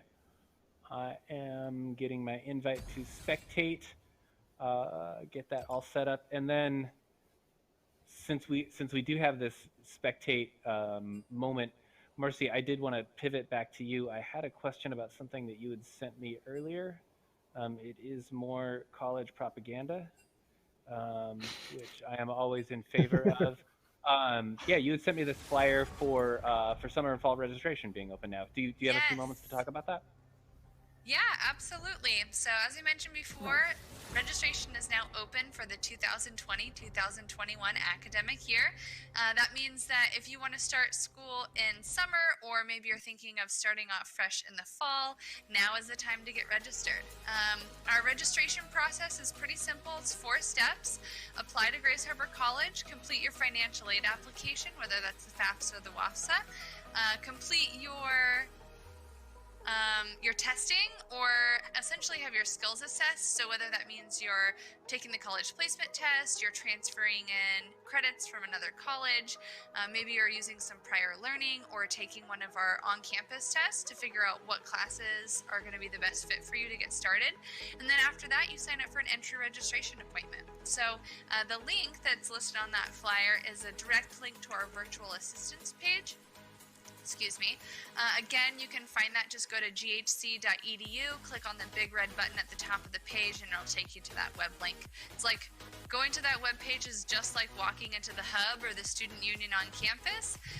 There's several different buttons that you can click to visit different student service offices on campus. So to get started in entry registration, I'm telling folks you can jump into the Welcome Center and we'll help to walk you through the process. Or if you know that you're on, for example, the testing step, you can go into the testing center and someone will be happy to set up an appointment for you. So we're really excited to get new students and returning students started for the 2020-2021 year.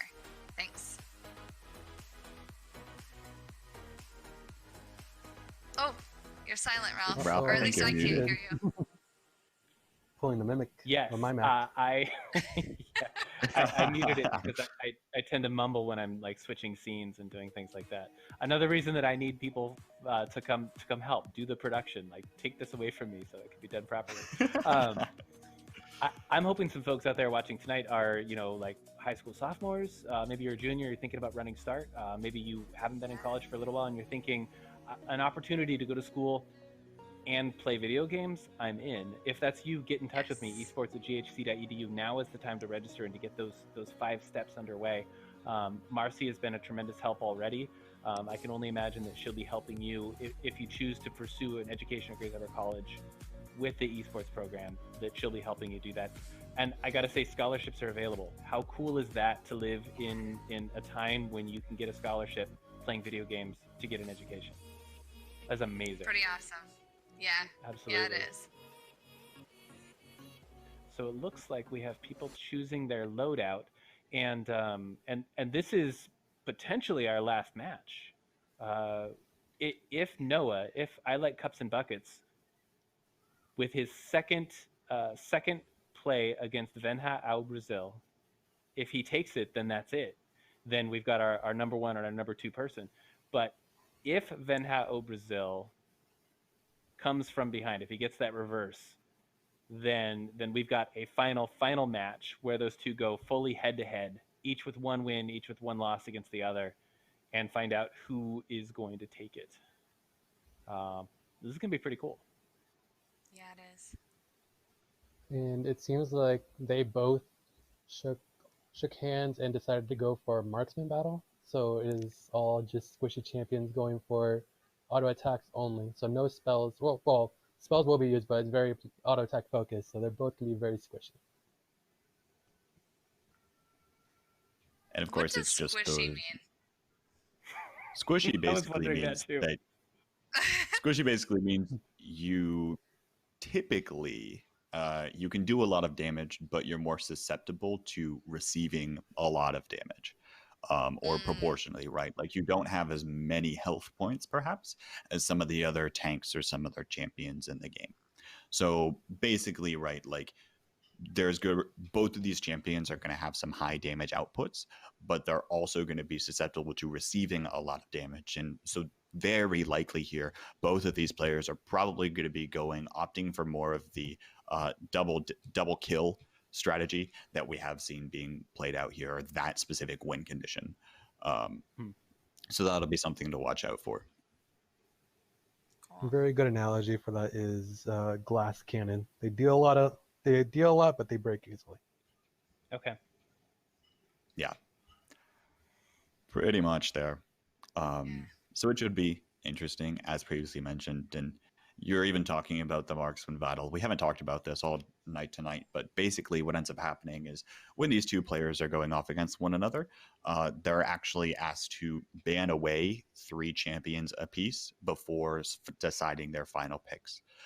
So all of the other champions that were banned away are traditionally marksmen and are played in a very similar role. in the bottom lane in a normal 5v5 matchup in League of Legends proper. But so that's basically what both of these players are opting for here, and what was kind of focused on even in the banning phase. Okay, cool.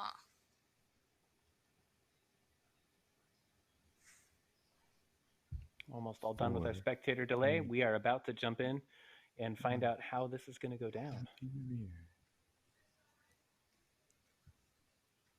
It's very interesting to see that Venau is back on his Jin, which he brought out against Follow the Sun earlier in 1-on.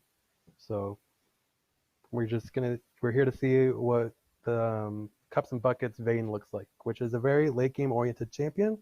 So it's gonna be very interesting how they decide to play this game out, especially since the games only last about, or average here, have been lasting about 8 minutes or so, or sometimes even less. Yeah, they've been pretty short. So it's very interesting seeing late game champs like Veigar and Vayne being brought up for early quick games. What do we hear? Late games I feel like. Sorry.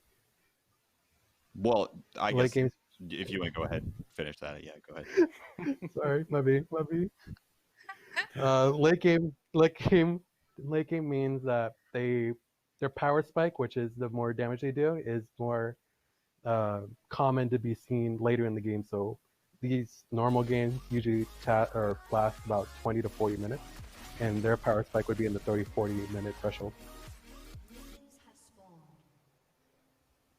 So we're just starting to dive right into a little bit more of that fight. And even though, like, you might consider Vayne to be a late game champion, personally, I always have a hard time fighting a Vayne, no matter what lane I'm in.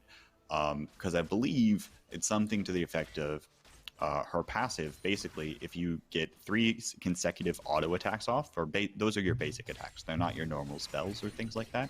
They're just the normal attacks where you're just right-clicking the champion or the minion that you want to hit. But basically, if you get 3 consecutive off on an enemy champion, it deals a significant chunk of damage. And so that's certainly going to be something to watch out for, and already something we kind of saw in that opening engagement.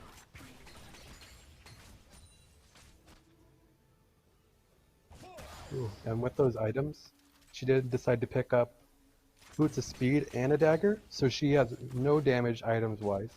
So she is relying on that W passive, which is the every third auto attack on the same target. Does a percentage health and damage. So they are truly relying on that to get them their win.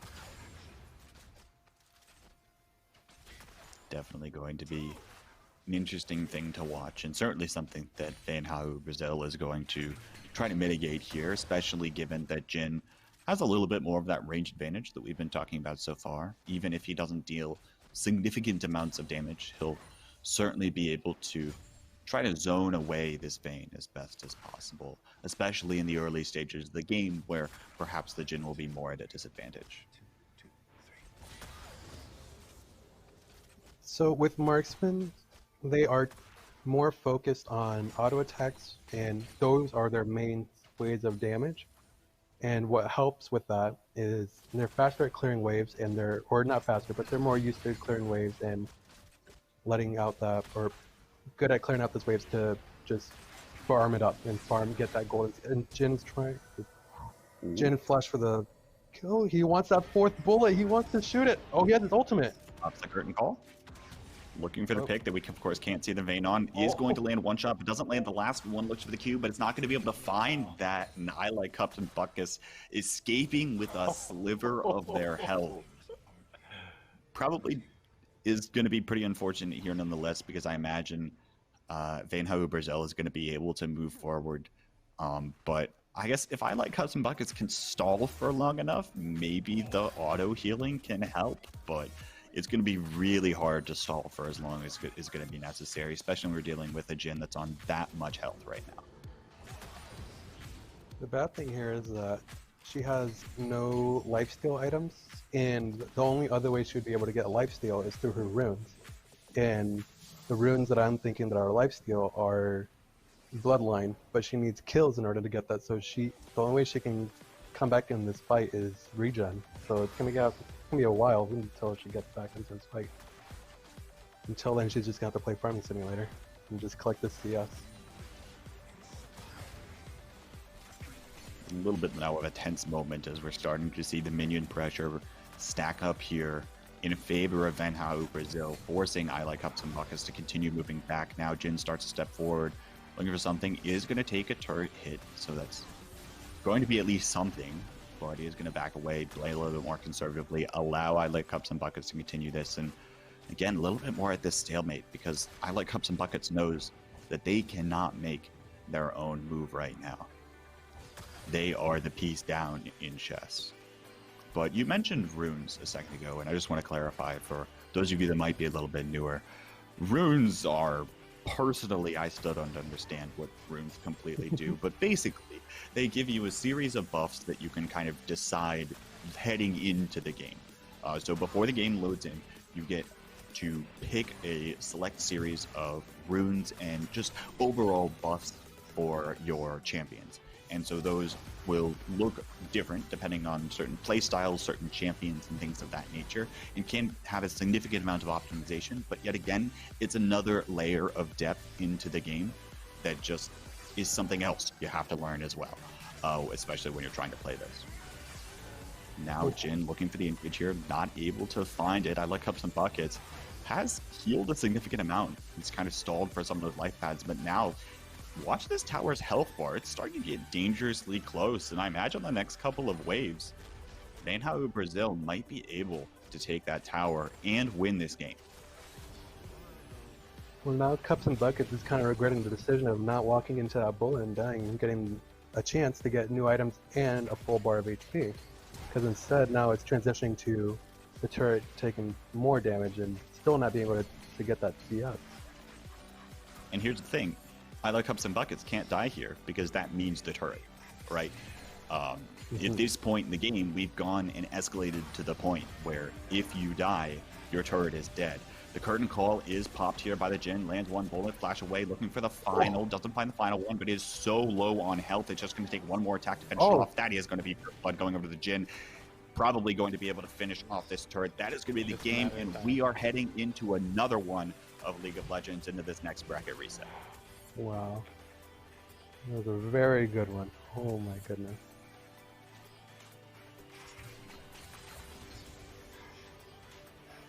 Yeah, overall, well played by Venha Brazil on that Jin. Really made their presence known. And again, as you mentioned, it actually came down to that decision, right? Where I Like Cups and Buckets was staying alive. And in that specific instance, even though it meant that you're giving up a kill to your opponent and giving up one win condition, it can make you a little bit more stable in the game as a whole, and might have actually been able to turn around the game from that position. So was that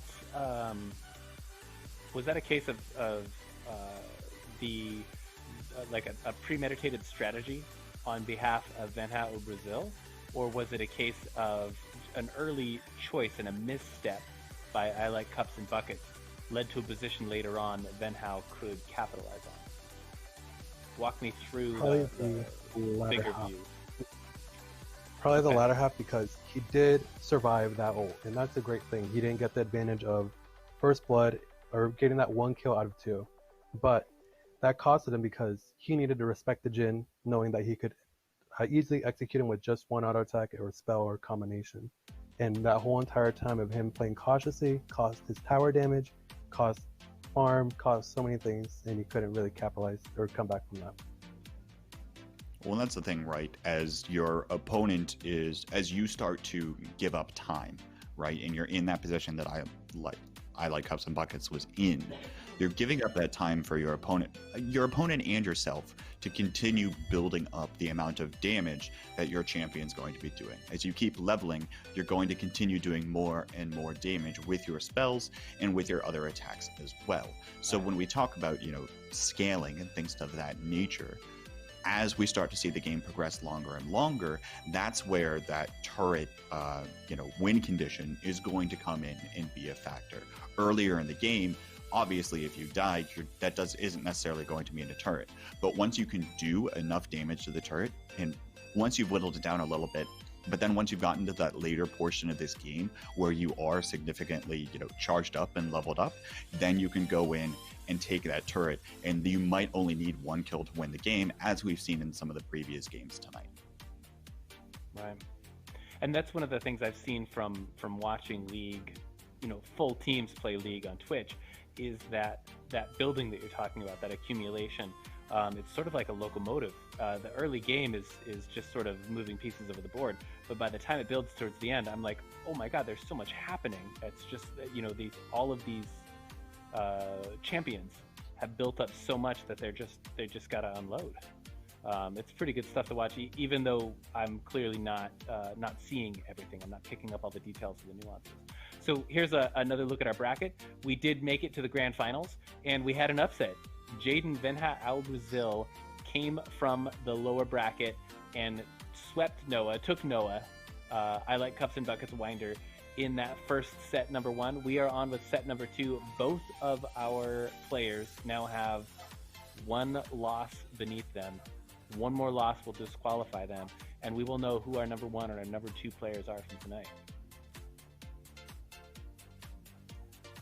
Definitely going to be a fun one to watch here as we move forward. I'm actually really interested to see if I Like Cups and Buckets is going to decide to stick with the same champion or pick something else different. And it looks like you just switched us over to the draft phase so that we can actually see that, which I'm personally excited for.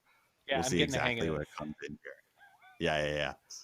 So one of the first things I want to bring up is that we really didn't talk about bans that much, but we did talk about it a little last game. And Venhout capitalized on learning Cups and Buckets champ pool, who he picks and who he likes. Because he banned away his Akali that he played earlier and his Aurelia that he played earlier, in which he both won games in before. So, and in Retribution, Cups and Buckets banned his Mordekaiser. So definitely learning their enemy's playstyle by taking it away from them.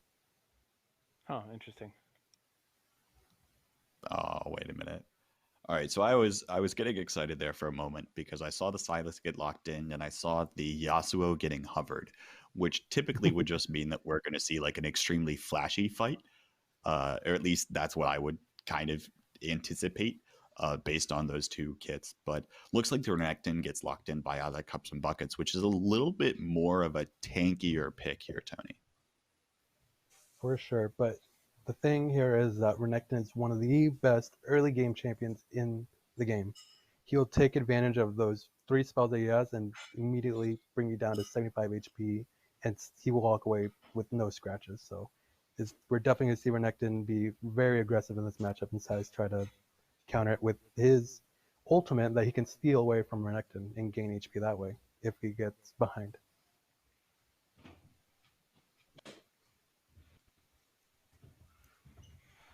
So I've asked K-Bot and I've asked Tony, Card Kid, before your predictions. Now I'm going to turn the spotlight on Marcy. Marcy, we've seen these two now play 2 matches against each other. The very first match and then that last match. Venhout Brazil lost the first one, went down to the lower bracket, worked his way back up to the upper bracket, and then took down I Like Cups and Buckets. What do you think is going to happen in our final match for tonight? I need your prediction. I wish I could give a prediction. I like to be really well informed before I make decisions, and seeing as how I don't know either of these champions at all, to me it seems that really the champion choice plays a really big role in what kind of game you're gonna see. So I really don't know what to expect from either of these, but it seems to me both players are pretty experienced. They know what they're doing. They're choosing their champions, not only based on maybe what their opponent chooses, but their opponent's skill set too. So it's going to be evenly matched. And I think no matter what happens, whoever, takes the win is really bringing home some glory tonight. Yeah. Certainly true. Certainly going to be a fun one to watch here. We loaded with. I don't know. I mean, Ralph, do you have any predictions yourself here as we have a minute left to load into the game? Well, you mean who I think is going to win? Sure, go for it. I think the real winner here tonight is everyone who is watching with me, and it's so nice to have you together. Yes, of course. and the friends we made along the way. Yes. We learned that I like friendship those was little a true panda victory. guys that are in the game. Did you There you notice go, that they the stick their Boros. tongues out? Oh my God, yes. I Like, noticed. and they're off in the sides and off in the corners, like doing stuff. Yeah. I mean, in the early part of the game, when they're like moving back and forth, and you see the players like they're doing that little dance, I'm like, okay, well, what are the little fuzzy panda things doing? Yeah. Of What are course, they I'm not called paying again? Did you attention to say them when what the they're sparks called? start flying. Poros. They're called Poros. Poros. That's cute. Poro. Cute little fluff They're balls. sassy. I like They that. have all different kinds of personalities. Seriously, I feel like those things are the equivalent of small dogs, and I feel like personally, as someone who's a little bit on the taller side, I would step on them or kick them around accidentally all of the time, like if they were just clustered around somewhere, which would be rather unfortunate.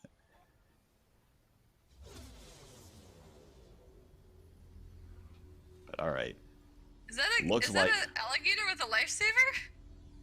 Pool that is party. an Like alligator some kind of with a flotation lifesaver. device?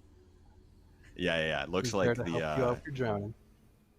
So basically, for any of you who are interested, League of Legends is a completely free-to-play game. You can go download it and load it up, boot it up. All of the functionality will be there, and you don't have to pay a single penny. However, typically in a lot of cases, you can pay for different skins or color customization options for the champions that you play in-game. And so this Renekton right now, coming in from I Like Cups and Buckets, is a pool party Renekton, which is a different skin for the alligator that makes him look as he is dressed up as a lifeguard, I guess. It's amazing. Watching the pool party. Wait a minute, we're just going to dive right into this battle. Wow. It's a 1v1, mano-a-mano, toss the minions aside, and actually both of those going pretty even there on damage on the whole. It is worth noting, Renekton didn't use his Ignite. Meanwhile, the Silas did, with the flash coming in, the flash away, and that's going to be God! Wait a minute, I was expecting the kill to go the other direction, but I Like Cups and Buckets with the early kill. Oh my God. What? Renekton's passive. Oh my God. He played that so clean. So Silas is a very in-your-face champion, and so is Renekton. But as you can see, Renekton has a little red bar at the bottom of his health. And whenever he has that little red bar, he has a little buff to his spells. And one of the buffs that he just used was that he stunned Silas, and he usually does 2 auto attacks normally. But with the buff, he does 3 auto attacks, and he stuns him for longer. And he got the heal off of his Q. So he turned that around, but just perfectly. He flashed away from Silas's engages and dodged a bunch of damage that way. So that was so clean, so perfectly played. So here's the thing, right? It's an early kill for I Like Cups and Buckets, which is certainly beneficial as you're getting your way onto that 2 kill win condition. But it is worth noting that like the last game, you're probably going to want to die here soon so that you're in more of an equal state moving forward into this game. And so that could be something that I Like Cups and Buckets chooses to do eventually. Of course, it's not going to be safe to do so, as it will be a kill handed over your opponent, and the next fight will win. So it's going to be an interesting decision to see exactly what I Like Cups and Buckets does right now, is being a little bit more in the driver's seat, at least in one of these win conditions. The good thing about Renekton here in this situation is that he can heal off of the wave. Like I said, with the red bar that he fills up at the bottom, his Q can heal him a good amount. So the good thing is that he has some sustain to keep him in the game. And even if he is an item behind or some item components behind, he'll definitely come out, or he's definitely fine with losing some HP in this fight. unlike in the last fight where Vayne had no lifesteal to help them or benefit him. So it is worth noting before we get too far into this is the interesting quirk to Sylas is that Sylas's ultimate, played by Venha Brazil here, Sylas's ultimate actually steals away the ultimates of the other champions, or effectively duplicates them. So he'll use his ultimate once to steal away someone else's ultimate. In this case, the only ultimate he can steal is I Like Cups and Buckets, and then basically he'll be able to use that ultimate continually moving forward. And the ultimate for Renekton is kind of just like an overall buff. Tony, can you tell me a little bit more how that works? He grows in size and he creates a little area around him, and in that area there's a little bit of damage over time, and he will gain HP from the ultimate. We'll see right now when he engages it. Yeah, so you see that ultimate was just stolen away by Venha Brazil. It's not to say that Renekton doesn't still have it, but it's more so copied, right? So the Sylas can pop it at any time, and I imagine that once one of these two does that, the other might respond almost immediately in order to just level the playing field moving forward.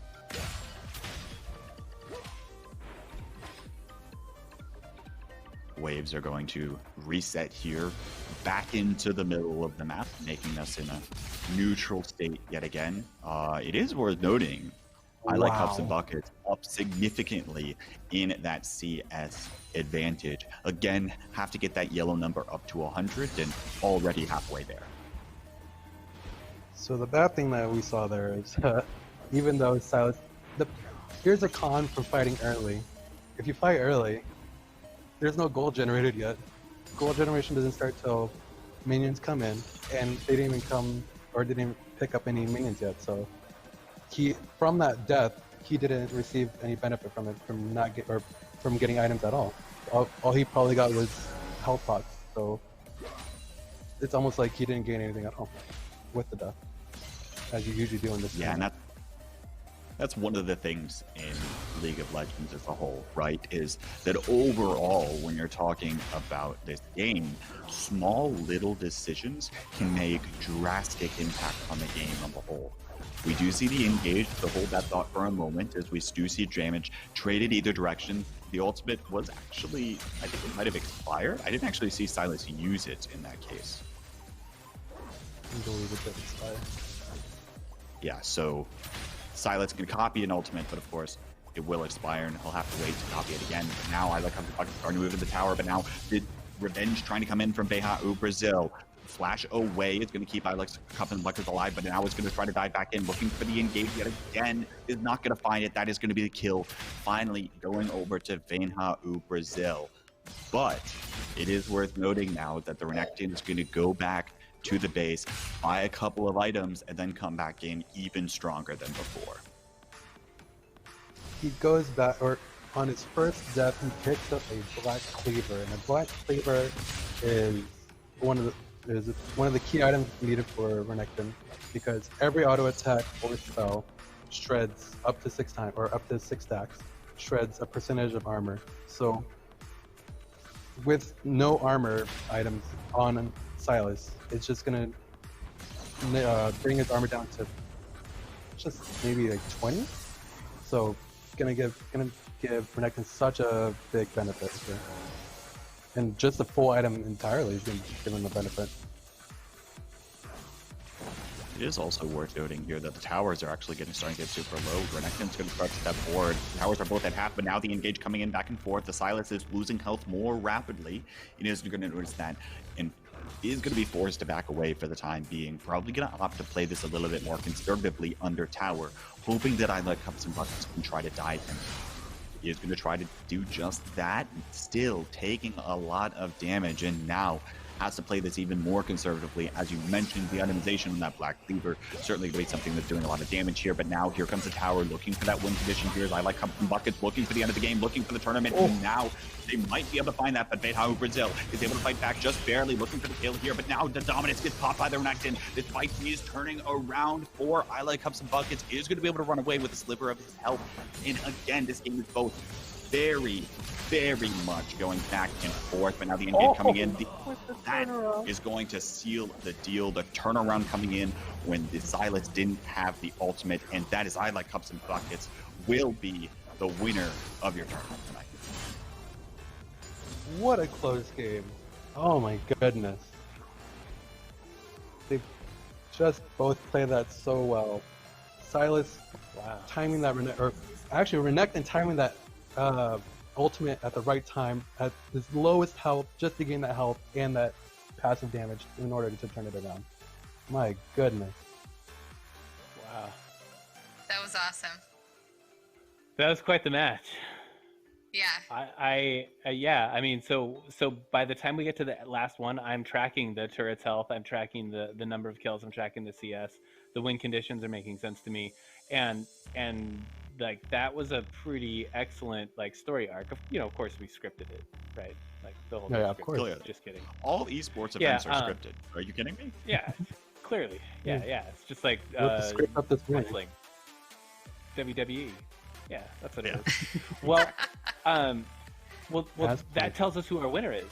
So that tells us our number 2, Venha Brazil, Jaden Venha Brazil Elway, is our number 2 for tonight. And our number 1 is Noah I Like Cups and Buckets Winder. Well played, everyone, especially our top number 1 and number 2. Jaden certainly gave him a run for his money. I mean, the first of our grand final set match was pretty excellent and summed up really well in our second one as well too.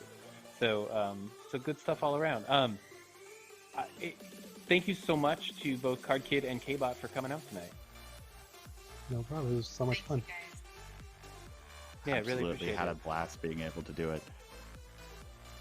Yeah, super appreciate it. And so K-Bot is president of the OSU BGC. That's the Ohio State University Buckeyes Gaming Club.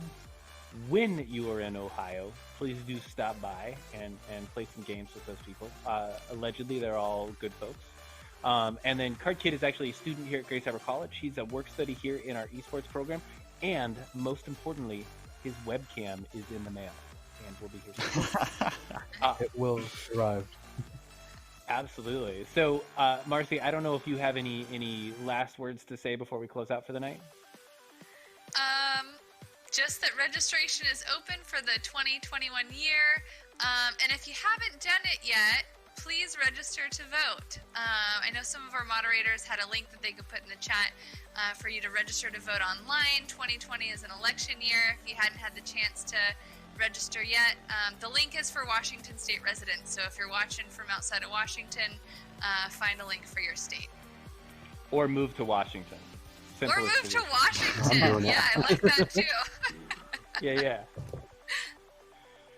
Okay, well, thank you so much again for joining us. This has been Thursday Night Gaming. Next week, we have Rocket League. We've got some guest casters, Lisa Jolly Malhouse from Boise State University and New England University's Mercurial 42, actually the winner of the first Collegiate Rocket League Championship just a couple of years ago with his team. I'm so looking forward to the excitement that they're bringing. We've already got a number of people that have signed up. This is a 2v2 event. I am beyond hyped. It's going to be amazing. And then following that, we have our last Super Smash Bros. Ultimate event of this quarter. We had a tremendously good time with the first one. I think we went almost 3 hours. It was awesome. And I am looking forward to doing the same thing again. I mean, I've got like, let's double it. Let's go 6 hours. I'm in. Oh my goodness. That is going to do it. That is going to do it for us here tonight at Thursday Night Gaming, Grace Harbor College Esports. Thank you everybody for joining us and have an excellent night. Good night.